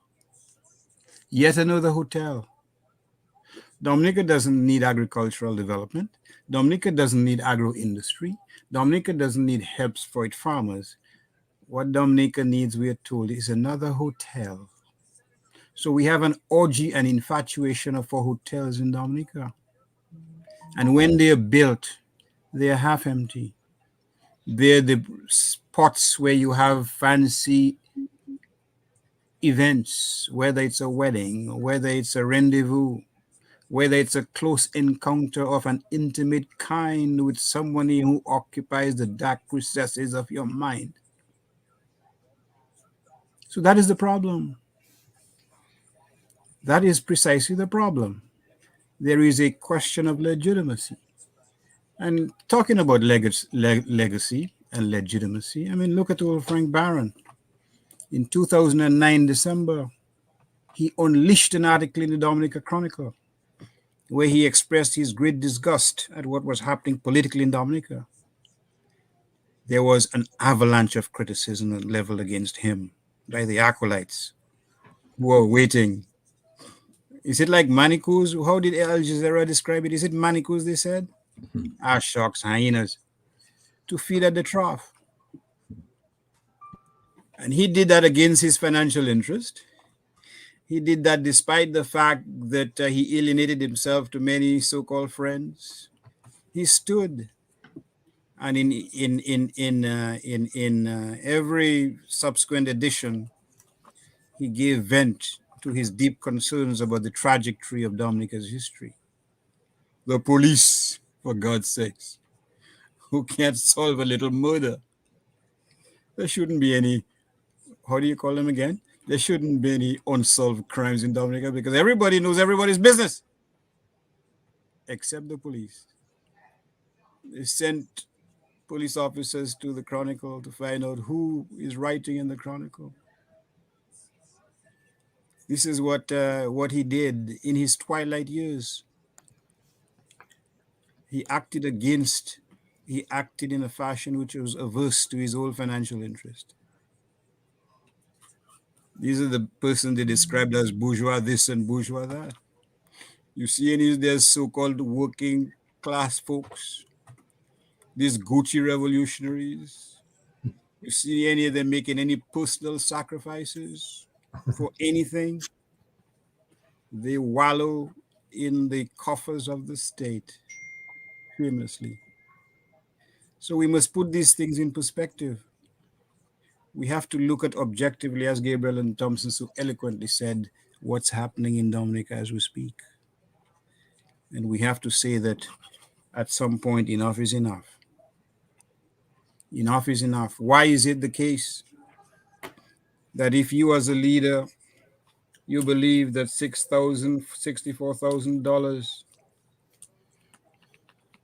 should be spent monthly on rent, and we're not talking about the 10,000 electricity bill, while some of your flock, some of your citizens do not even have a decent roof over their heads, or some of your citizens occupy an apartment they have no ownership to, or some of them did not receive a stimulus package, despite the fact that the World Health Organization gave Dominica $30 million for precisely that.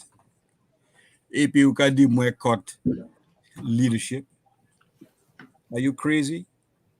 Or as somebody told me in the market when I last in Dominica, Andre, your head not good? This is what you were talking about. This is the leadership that we're talking about today in 2022. When there is such a disdain for persons in need, persons who can receive help. Remember a few years ago when some poor lady from Portsmouth asked for help? An operative, an acolyte, dismissed her as them kind of women there. That was his condemnation of an impoverished woman who dared to speak publicly about her need and that of her children. So when we talk about these leaders in the past and we compare them with those in present, those of us who have a nostalgia for the past should walk with our heads held high because we know what we're talking about, because we know things can be better, and we know that we deserve better as a young independent nation. Thank you. Let me drink my milk of magnesia. Well, yes, go right ahead. Dr. Andre, I don't want to move yet into the Libla era. I have to That's go to fine. Fontaine, and I want to go back also to Gabriel Christian, because here's something that is bothering us. We've been hearing all week or past couple of weeks about this public works project. Somebody mentioned it tonight. I think it was Dr. Andre who mentioned that tonight. And I heard an argument that, wait a minute, but people have been talking about this thing for years. And what is going on? But it is an important question as to why would a public property be sold in secrecy? No open tenders, no bidding, no nothing, no discussion. You live in North America, gentlemen.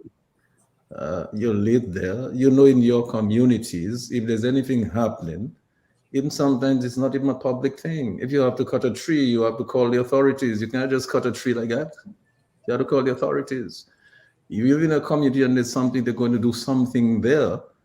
They ask the community for their input. If the community says no, it's no. They consult the community. Can you? I would like to honor. You guys are much brighter than I am. Why is it that you can sell a, a space that is so historical, like the Public Works compound, if you sold it privately? Nobody knows who you sold it to. Nobody knows how much you sold it for. And nobody can somebody help me to understand this before we go into the leave line? Yes, Gabriel. Not far from where I live is a dog shelter. A dog shelter, not a public works with a machine shop and bulldozers and engineers building the country. A dog shelter.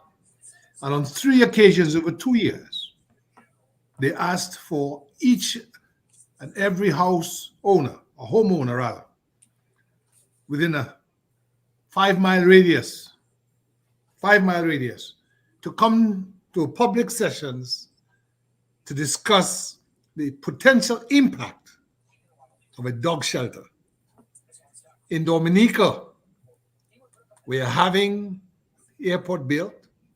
Whether it's to be built or not is not the question, but the process in total violation of any procurement standards in any civilized country. No tender.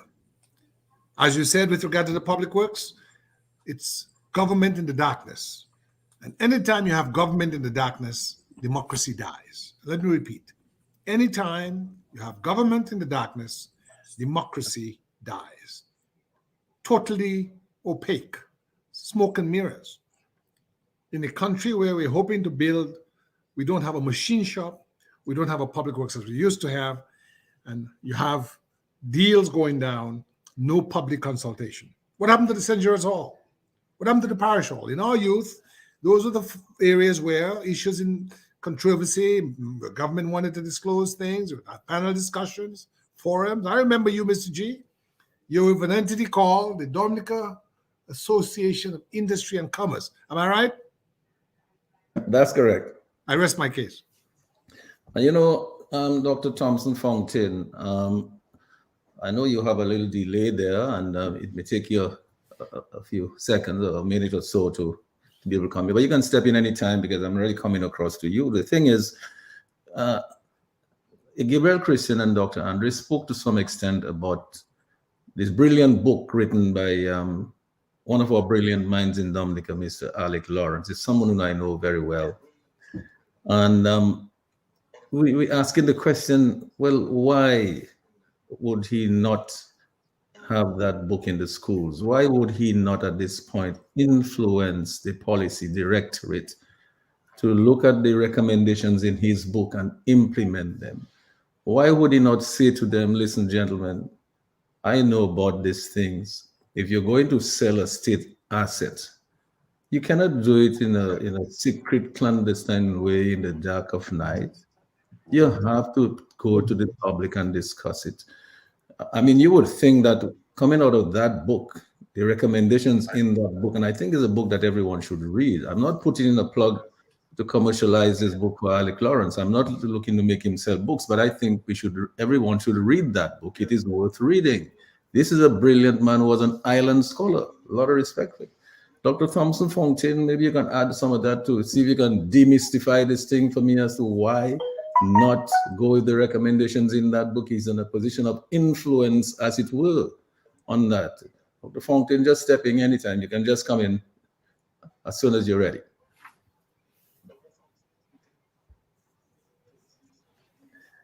Well, you know it's going to take a minute for my voice to get to him. So we'll just give him a few seconds because he has a delay in the system. Yes, you know, indeed, Sheridan, you know, indeed, this is one of the real, probably one of the most heartbreaking features. Probably one of the most heartbreaking features of the Dominica that we know today, where persons who, like my good friend Alec Lawrence, who knows better, he wrote the book after all, and yet behaving in a totally contrary manner, because there is a clique that surrounds the prime minister, which quite frankly, I don't know how they sleep at night because they live in excess. They, somebody just sent me a picture, for example, of the proposed hotel. It's supposed to be a Marriott, right? Let's see if that happens. I also got another picture of a wall that is being built around a $64,000 a month rental. Now the question I'm asking myself, who is building the wall? Is it the owner of the place or the prime minister, or is it the same? And then you have all of this very fancy imported tiles for a wall. The level of excess in your face. And as Dr. Andrew rightly pointed out, in a country where 4 years after Maria, people are still sleeping on the tarpaulin. So when it rains, they have to put out buckets to collect the water. They have to get up in the middle of the night and push their child away so that the child can escape the water. And you have the level of excess. It's almost like these guys have gone mad. It's almost like this clique around the prime minister, they've gone crazy. So you have projects like this. And as you know, the question that we have to ask, what about the masses of the people?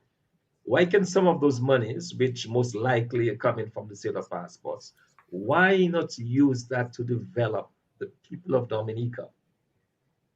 Why not put $100 million into agriculture, revamp the agriculture fields, as was done under maybe Eugenia Charles when she revamped the coconut industry? As a young kid, one of my jobs in the holidays was to go around with one of the guys who were going through all over Dominica, helping the farmers, providing plants for the farmers to plant the coconut. So I saw it with my own eyes. Why not do something that can stimulate economic growth for the masses of the people? But we see this frittering of wealth, this in your face, because I guess, as they say, easy come, easy go. But that is what we have today, and it buckles the mind when you have those excesses. No kind of public accountability. As Gabriel rightly pointed out, no kind of, you're building an airport, no environmental impact study done. Nothing. These guys are just behaving as if the country belongs to them. They can do as they wish. It's crazy. I simply don't understand it. But what I don't understand even more, Sheridan, is how can these people sleep comfortably at night? How do they do it? How do they do it? Knowing that the majority of Dominicans are suffering. The majority of Dominicans are not able to earn a decent living. I just talked about students who their families could not afford. They had to return to Dominica. I'm talking about Dominicans, young people whose hopes, whose dreams have vaporized before their eyes, all while a prime minister is living in such luxury. I checked across the Caribbean. In Antigua, the rental for the prime minister is 10,000 EC dollars. In Barbados, it's about the same. In Dominica, it is $64,000. This is insanity, and yet we accept it. It does appear that we Dominicans are prepared to accept it. But those of us who are still sane and who need to continue to speak against it must and should continue to do so. So that's where the legacy comes in, because we've had 17 years of destructive behavior in Dominica. Somebody pointed out to me as well that another legacy that we have in Dominica is of the Chinese takeover. They're tearing down buildings in Roseau, left, right, and center. I'm told now some 40 businesses have been taken over by the Chinese. I don't know how true that is, but that's the information I have just received. 40 buildings around Roseau. And we're going to get up one day and see Dominica convert it into a Chinatown. And Dominicans just look out on the outside looking at. That's the kind of legacy the Prime Minister is building. And I would like to encourage him, encourage the Prime Minister. He still has time to change all of that. And Gabriel, I don't think we may be able to introduce a little talk on the EO Leblanc regime tonight, but I don't think we can do justice to it tonight. We're not going to have the time. There's a lot about Edward LeBlanc. I want to go back to you before I go to Dr. Andre. I want to go back to you, Gabriel, because you keep bringing this thing up. And when we talk about what is happening with the, well, they call it sale of citizenships or the CBI program. And someone just said, I think it was Dr. Thomson, Fontaine, said, well, instead of building all the hotels and you're not even sure what kind of occupancy rate you will have, why not put some of that? In fact, we had a few hotels in Dominica that got destroyed in the storm, locally owned hotels that had already built themselves a reputation and legacy over time. You had the Anchorage, you had the Evergreen, and some of these other hotels there. They're lying in ruins, and I have not seen any efforts being made. I'm not aware if efforts are being made to assist them with CBI revenue to bring those hotels back. These hotels had customers. They were providing a very valuable service in the community. Every one of us went to the Anchorage for dinner or something. We went to the Evergreen for dinner. We went there. We recommended the people were great people. The Amos and the Winstons are terrific people. We all knew them. They lived with us all these years. All your children grew up among us. We know these people. They had a business and they made so much effort. I mean, I remember Charlie Winston making so much effort to build that hotel. He was an agriculturist. You know, he was a forestry man. But he built this thing. And he took so much pride in building it. Today it's lying there. What are we doing? Instead, we hear for another set of passports given to some people, or whatever you want to call it, to build another 30-room hotel somewhere close by, close to the Evergreen. Why not do something to revamp and bring the Evergreen back to the glory days that you have? And the Anchorage Hotel and the Castle Comfort Lodge and all of those hotels. Gabriel, let me just go over to you, see if you can add something to all of this. Well, Mr. Lawrence left no stone unturned. I want to compliment him because on page 50 is the section Sale of Government Assets. And I want the Dominican people to listen carefully to what Alex Lawrence said in 2007. And I quote, "Government assets refer to any property owned by the government. In Dominica, the main saleable assets are state lands and shares owned by the government in various companies." It goes on to say, in Dominica, the sale of government assets would only bring very short-term relief and would not address the fundamental problems which challenge our economy. Let me repeat what I just read.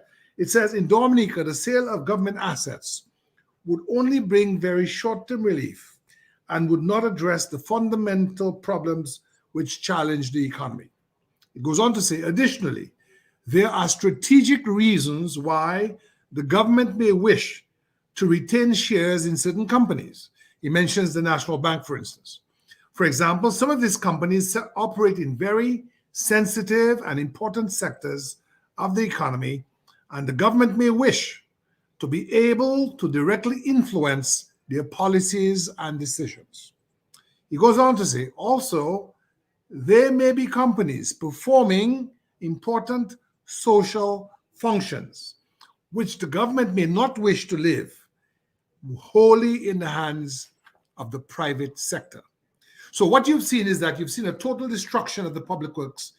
And in exchange now, companies linked to government or government operatives, when I say government, strike that, companies linked to the Labour Party and Labour Party operatives have replaced what was once the Public Works Department. You see, because the Public Works Department would have to deal with director of audit, it would have to go through protocol and all of those things. You'd be under public scrutiny. You don't want that. You then give the whole contracting apparatus to your family and friends and destroy what had been there with bulldozers and machine shop and all the rest. So this statement from Mr. Alec Lawrence's book is now being contradicted in practice by the government of Dominica as of the 1st February 2022. I will stop with regard to my recitation of the very wise words in 2007 of Mr. Lawrence and say this about Edward Oliver LeBlanc. He was a patriot. He was a nationalist. He believed in putting Dominica and Dominicans first. He may have been, well, and Irving will correct me, the originator of the Alien Landholders Act, Why did he engage an Alien Landholders Act? He did that because he wanted to preserve Dominica for the benefit of Dominicans. And the government we have now, which calls itself Labor, is selling out Dominica from beneath the feet of Dominicans. The rest of my case. Yes, and thank you so much for that, because we're doing a nice little segue. I hope at least that Dr. Irving Andrew will be able to introduce us, give us a little taste of what we will do next time about Edward Leblanc here and going forward. But I don't know if you want to sort of try to wrap this segment, Dr. Andre, in terms of, again, our topic is the life and the leadership and the legacies of these people. We looked at Frank Barron. We looked at some of the things that happened in this era, and we looked and compared to what is happening in this era. Obviously, our friend Gabriel Christian, a very learned gentleman, wrote a book, and he drew it to our attention, and he quoted from that book. And he also advises that this lady gentleman is in a position of influence on the policy directorate. And I asked the question, well, why won't he, ensure that the policy directorate implement the recommendations and the observations that he has in that book? Maybe, Dr. Andre, you can bring all of this nicely together for us and then give us a little introduction. And I will go to Dr. Thomson Fontaine after that, so we can begin creating the foundation for our next program, where we go at length into Edward Oliver Leblanc. Because it seems to me that most of us are guilty of a cardinal sin. We are guilty of underestimating the corrosive effect of money, of ill-gotten gains. We have underestimated that. We have underestimated the corrosive effects of power. And that is the price that we are paying today. Everyone will say, oh, this was such a nice first person. And he's so different now, because everything is coming at you. People are groveling at you. People are begging for pittances. People are singing hallelujahs. They not just love you, but they adore you. Not because they like you, but because what you can give. And therein lies the problem. When you put power in the hands of someone who, quite frankly, doesn't have the wherewithal to control those dark impulses that are so self-destructive of a nation. That's the problem. We talked about old Barron. We talked about him acting against his own financial self-interest. And it didn't mean anything to him. We will compare him with Edward Leblanc, who famously said, I have only one back. What am I doing with a Gucci shirt from Macau? I have only one wife. What am I doing anointing ladies of the night in Macau? But if you are seduced and by that type of attraction, by that type of pleasure, then you can see why the fixed Rolex watch purchased at someone else's expense is more valuable than the upliftment of your own folk. So Gabriel Christian is right. Leadership matters. It's the values you bring to the table that makes a difference. It is whether you are prepared to sacrifice as opposed to developing an insatiable appetite for things. There's nothing wrong in working hard like someone like RBD, for example, or even J.B. Charles or Egbert Charles. Working and earning and building up your portfolio on the strength of the sweat of your brow. There's nothing wrong with that. We've all will be challenged to make advantage and to take advantage of the talents which we've been given, whether from a biblical perspective or from a literal perspective. These are the values that build a nation. Gabriel likes to talk about Singapore and the Lee Kuan Yew. That is what builds a nation. And we'll talk about Edward Oliver Leblanc because historically it has been said that one of his Achilles' heels was the fact that he didn't understand economics. And that's why Dominica remained the monocrop industry in the 60s. But will visit that perspective and show how it is patently lacking compared to today. We will show the industries that existed in the 60s and early 70s. But the central thing is if you don't have the interest of your nation at heart, then what will happen? Your little shop owners will die by the wayside, will be displaced. Gabriel told me that somebody sent him a bake with a Chinese name, and he enjoyed it as much as anybody else. That is going to be the fate of your nation. The people on the ground will be displaced and their livelihood will be eviscerated with no one lifting a finger or shedding a tear and saying, Bon Dieu, say Marie Joseph. Your good friend Emmanuel is doing a great show every Monday morning. Played over and over again this recording from China. God, Jesus wept about the attitudes of these folk towards persons of a different color, my friend. And this is not new. Years ago, the Chinese had a polish they called nigger brown. These are the people you're giving free entrance to your island to do whatever they want, pay no taxes, raid the rivers, dump in the rivers, beat up your people, humiliate your own success, your own symbols of success, like someone called Suki from Newtown. At a time when countries all over the world are lamenting the fact that they entered voluntarily or because of the machinations of scrupulous leaders into something called a death trap, with the result that they've lost control of this part of their sovereign assets in a very calculating fashion. That's what, that is the relationship you're trying to build in your own country. Et tout brute. That's how you of all people, Saki fell. That is what that phrase by Shakespeare means in Creole. This is what you have to contend with in 2022.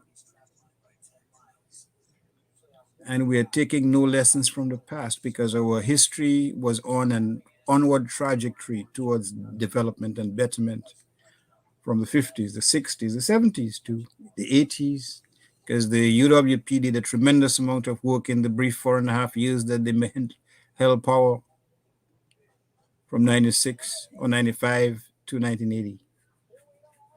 And then, as Gabriel has said so eloquently, all the sacred sacraments of citizenship, whether it's the citizenship itself, whether it's your protected lands, whether it's your venerable lands, whether it's your state institutions, whether it's your architectural heritage, are being eaten by, well, let's leave it that way, have been destroyed. Thank you, Mr. G. Yes, and Dr. Thomson Fontaine, I know that you have a little delay, so you can just come in at any time because I'm asking you to come in. But I have to tell you that when I read Shakespeare, and I remember the words et tu brute, I never really knew it meant that Gasosaki Viveo. I didn't know that, frankly. So I'm very happy to have Irving here tonight. Irving, you. Yes, Mr. G, I indeed, take pleasure in indeed. educating you. Thank you so much. Thomson Fontaine, you can just go right ahead because we want to just sort of try to bring this segment to a wrap. Yeah, yeah. Sheridan.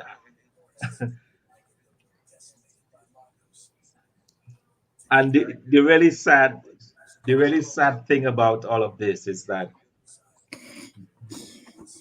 the really sad thing about all of this is that this government continues to build monuments of straw on the misery, tears, and suffering of the people of Dominica. In economics, anybody who's ever taken an economic course, a course in economics, Economics 101, they will be introduced to a graph, a two-dimensional graph. One end will have guns and the other butter. And you will draw a line and you will say you can't have both guns and butter. Either have one or the other. The more monuments of straw you build, whether it's Kempinski, whether it's Capitole in Loubier, whether it's this pending hotel, the more monuments you build is the less there is for the people of Dominica, because resources are finite. You can only sell so many passports. There is only so many billions of dollars. So we continue to see this, and that is the reality of Dominica today. Individuals, clearly without consciences, who drive by, I'm sure, on a daily basis and see the suffering of the people, knowing that people cannot make ends meet, knowing that the poor mother who believed that her child was her ticket out of poverty, suddenly the child is back in Dominica, looking at her in her eyes, sapufe, because the government failed to meet its obligations to, or its promise to pay a few $1,000s in school fees, while the prime minister drags himself to bed every night in a mansion, which he forces the people of Dominica to pay in excess of $70,000. I mean, the cruelty of this, the complete and utter I'm lost for words, really. I cannot even find the adjective to describe this. But that is what we have in Dominica. This is the situation we find ourselves with. A man who is not concerned about the welfare of Dominica, like Yuli Blanc was, or Frank Barron was. In fact, one of my favorite lines about Yuli Blanc was that when he left government, I think he had $12.38 in Barclays Bank. But today we're talking about his legacy, and we'll promote that in the future. And all of us are lived as children. Don't forget, all of us are lived as children. Yes, has gone the complete opposite. A man who probably earns a salary of 12,000 EC dollars, just over 5,000 US dollars, if all that, and yet continues to build and build and build, home after home, purchase properties abroad, take foreign trips, travel to Dubai to get outfitted in $3,000 suits. And people are suffering under tarpaulin. People are given apartments that they do not own. They don't see a way. People are given apartments, and they're told if they, depending on how quickly they die, it might be taken back from them so that the family cannot enjoy it. That is our reality in Dominica. And so I wonder, how did we get to this point? How did we get to where we are in Dominica?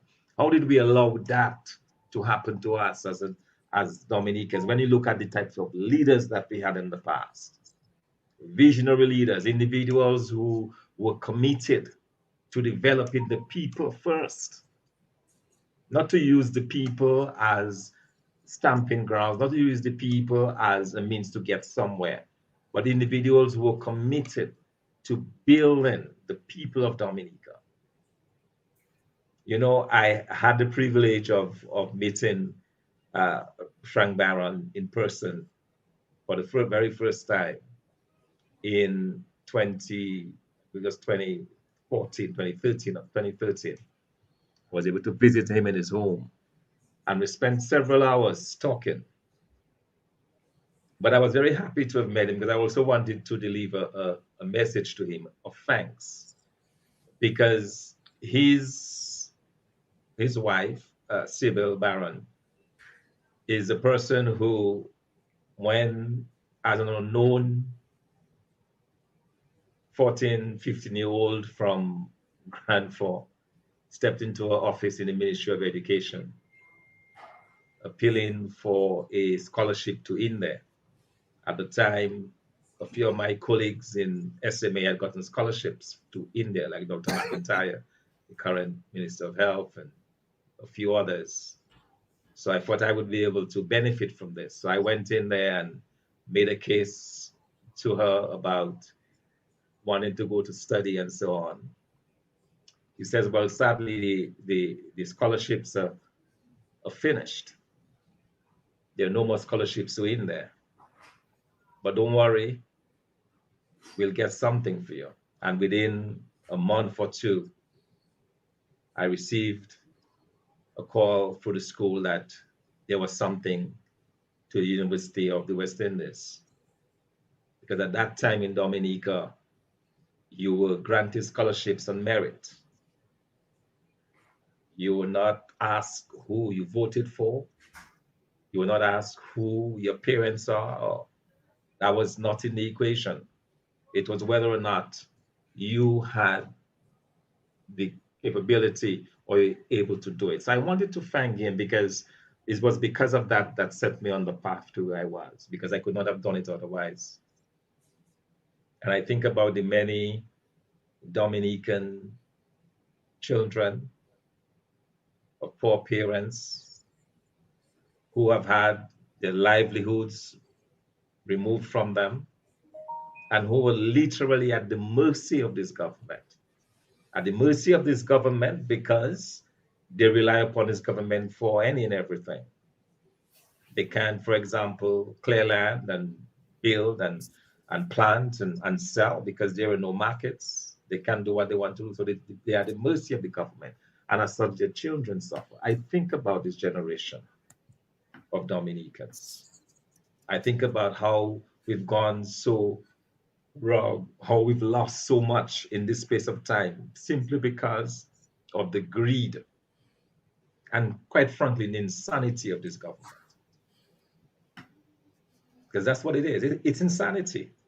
When you continue to do no-bid contracts, when you continue to use the resources of the state as if it belongs to you, when you continue to give your friends, whether it is to build hotels in Soufriere or in Loupier or in Portsmouth and so on, it's insanity.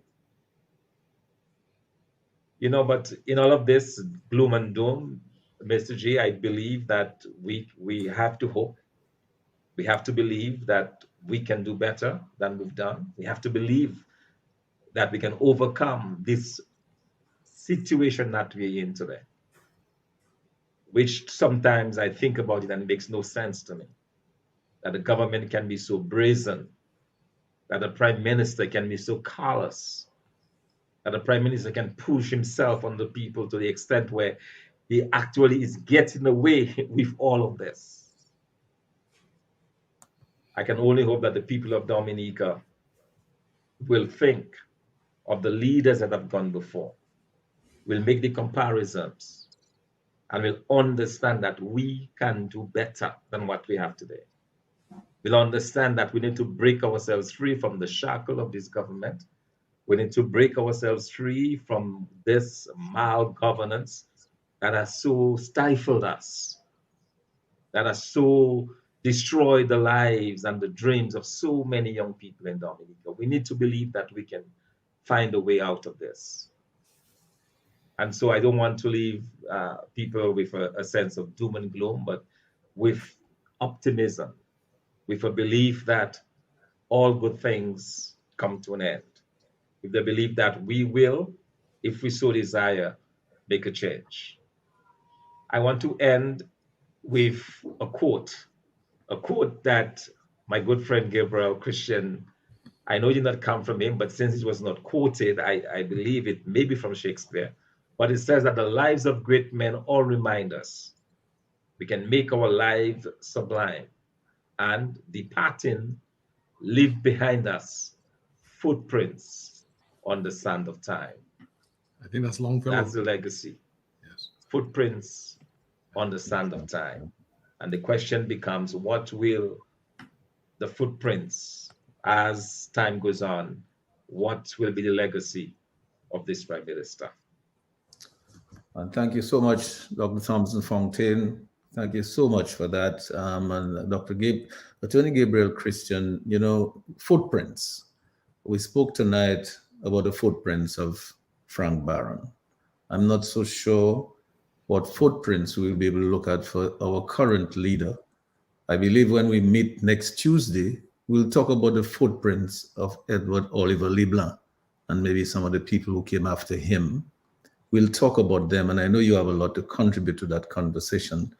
But I want to just go over to you to make your wrapping up comments on anything that you want to talk about we discussed tonight, Gabriel, and then to just make your final closing remarks before I go over to Dr. Irving Andre. Brother G, I want to thank you and our brother at Master Control, Brother Lambert, and Brother Irving, and Brother Thomson. It's bracing, and I want to remember Frank Barron in this moment. I want to remember Edward Oliver Leblanc in this moment, and we will speak in more detail about him. But he left us a legacy of service, one of patriotic ardor, one where he did not profit from the public purse, where he gave his all so that we could live free and proud as African, Kalinago, Dominican people. And so I honor him this evening. And Brother Thomson, do not honor me for honors I do not deserve. It was Henry Wadsworth Longfellow, Footprints on the Sands of Time. Indulge me for a moment, Brother G, and I quote, "Tell me not in mournful numbers, life is but an empty dream. For the soul is dead that slumbers, and things are not what they seem. Life is real, life is earnest, and the grave is not its goal. Dust thou art, to dust returnest, was not spoken of the soul. Not enjoyment and not sorrow is our destined end or way, but to act that each tomorrow finds us further than today. Art is long and time is fleeting, and our hearts, though stout and brave, still like muffled drums are beating funeral marches to the grave. Trust no future, however pleasant. Let the dead past bury its dead. Act in the living present, heart within, and God overhead. Lives of great men all remind us we can make our lives sublime, and departing, leave behind us footprints on the sands of time. Footprints that perhaps another, sailing over life's solemn main, a forlorn and shipwrecked brother, seen shall take heart again. Let us then be up and doing, with a heart for any fate, still achieving, still pursuing, learn to labor and learn to wait. So we end with Longfellow urging us on to be up and doing. And that's what we are doing. And let me send a message to my dear friend Alec Lawrence and to the Prime Minister. Sir, everything that we have done, those of us who've sought public education, has been designed not just for your betterment, but for the betterment of all of Dominica. And where we have urged you, as Dr. Fontaine has, and Justice Andre and the folks on Q95, to give off your better self, is because we know that your legacy, because you are the one at the head of government, is inextricably tied to the legacy of each and every Dominican at home and abroad. So do right, be up and doing. According to our national anthem, do the right, be firm, be fair. Thank you very much for the opportunity, Brother G, and for Irving and Thomson sharing this opportunity with you to talk about leadership. And I hope that by this education and the use of these books, such as Alec Lawrence's The Constitution, The Government and You, we shall have a better country. And thank you, Gabriel, and Dr. Irving Andre, as we wind up. We are all, in some form or other, Edward Leblanc's children. he came from that era. We learned so much from that man. I knew him personally. I knew his children. I mean, his son is one of my best friends. And I hope that we would be able to persuade him one of those days to talk to us about his dad. I've told him that he should do that. But Dr. Andre, as we wrap up, we looked at Frank Barron. We talked about footprints in the sand. What footprints we see of our current leader? We'll see the footprints of other leaders as well, and we will make the comparisons. But as we wind up, Dr. Andre, I mean, could you just tell the people what your thoughts are, how we are going to get started on the next program, which is going to be the Edward Oliver Leblanc era as we go forward in this series of lectures? And over to you. Your mic is muted. You need to unmute it. Let me thank you, sir, for making this possible. Let me thank the panelists, the esteemed Gabriel Christian and Dr. Thomson Fontaine. Dr. Thomson Fontaine stands as the embodiment of what is so fundamentally wrong in our island of birth, or in the island in which we grew up, quite frankly. Not many countries can waste their talent. And since everybody is quoting poetry this evening, let me make reference to Gray's elegy in a country churchyard can waste their sweetness in the desert air. Not many countries can afford to have their talent or the talents of their sons and daughters wasted in foreign lands. Not wasted in terms of not being able to do anything with it, but wasted insofar as Dominica is concerned. How can a country prosper if the prodigal sons do not return and are not given a welcome mat to enable them to prosper and to flower and to fertilize the soil of potential in your own country? It will regress, and it is not by accident or coincidence that we are regressing. And hopefully we can be inspired yet again by an examination of the life of Edward Oliver Leblanc, someone who was motivated to enter politics to make a difference in the lives of his folk, in the lives of a person who never had the advantage of so-called upbringing to buffet their progress in life. Someone who learned the hard way, someone who learned and who saw and experienced and bore witness to the fact that when his compatriots from Vacas would travel right to Thibault to bring down their agricultural produce, they were given a few yards of khaki cloth in exchange. And he was shocked and he was angered by that blatant or innate unfairness that he resolved to make a difference. In other words, someone whose motivation was as altruistic as you possibly could find. And this is not it, and as a result, it's not by coincidence, as we will see when we discuss the 60s, that there was such a profound transformation of life as we know it, that today, 50 years after the fact, we have to pay reverence to this man who cared so little of himself. He didn't even obtain to get a scholarship for his children.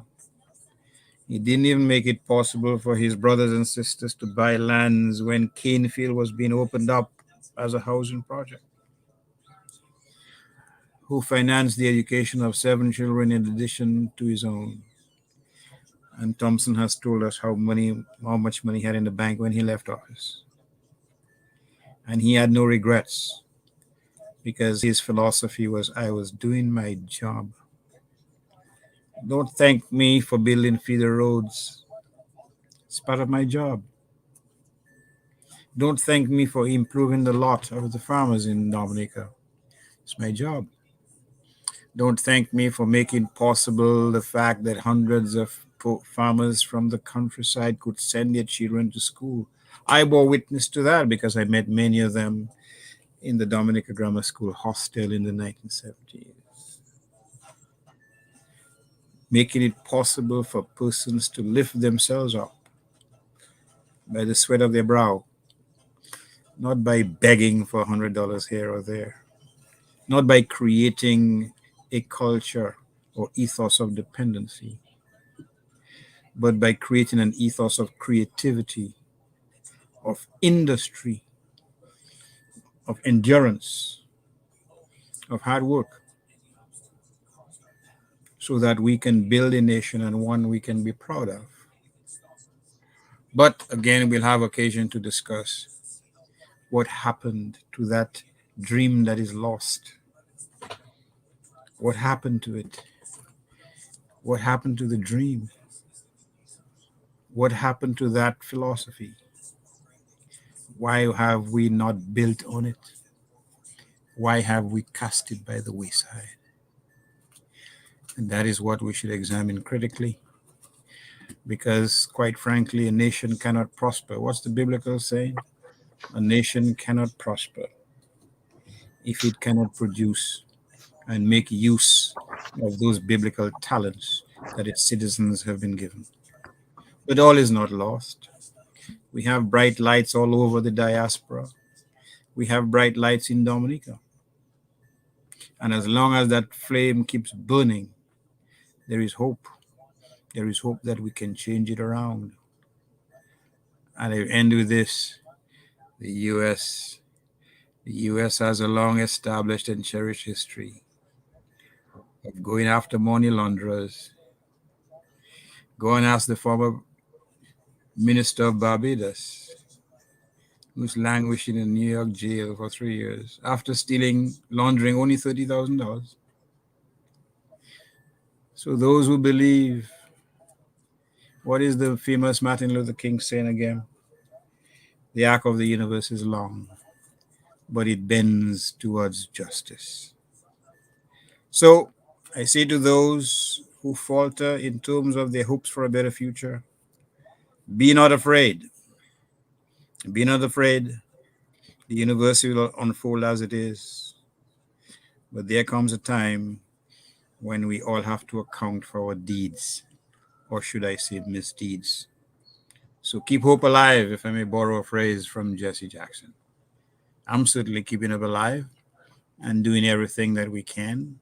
Let me commend Gabriel, because recently the University of Toronto has made an agreement with him to make his books available to its over 150,000 students, professors, affiliates, and you name it. And that is an good, in my view, recognition of the work he's done, not only on behalf of his family, but on behalf of Dominica, because he's always been proud to acknowledge. And let me again also thank Thomson for his wonderful work in terms of the Neguma War in Dominica, because that is the spirit we are trying to excavate. That is the spirit we're trying to lift up like Lazarus. And inevitably, we will, despite every effort to bury it even further, even deeper into.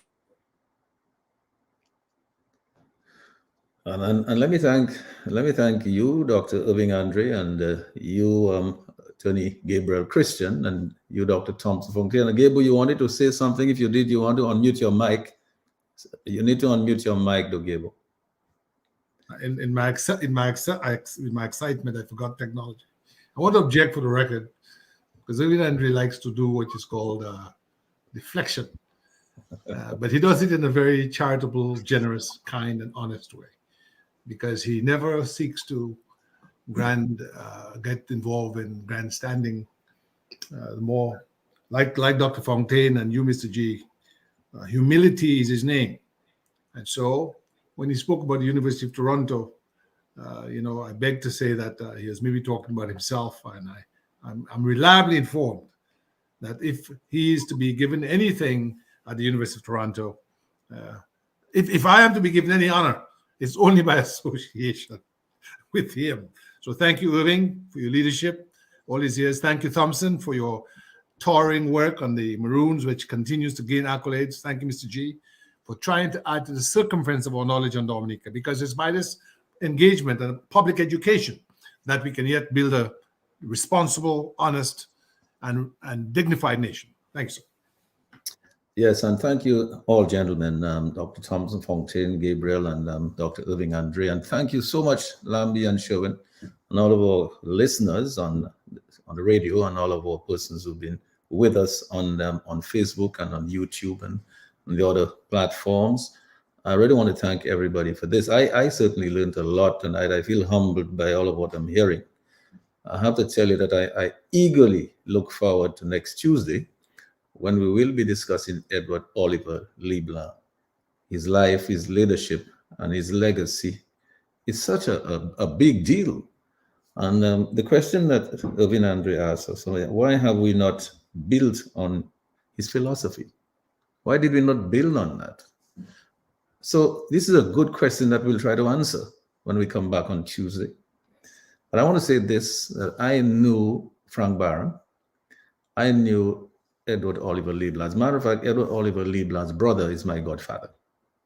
And as I said, some of his kids are my good friends, right?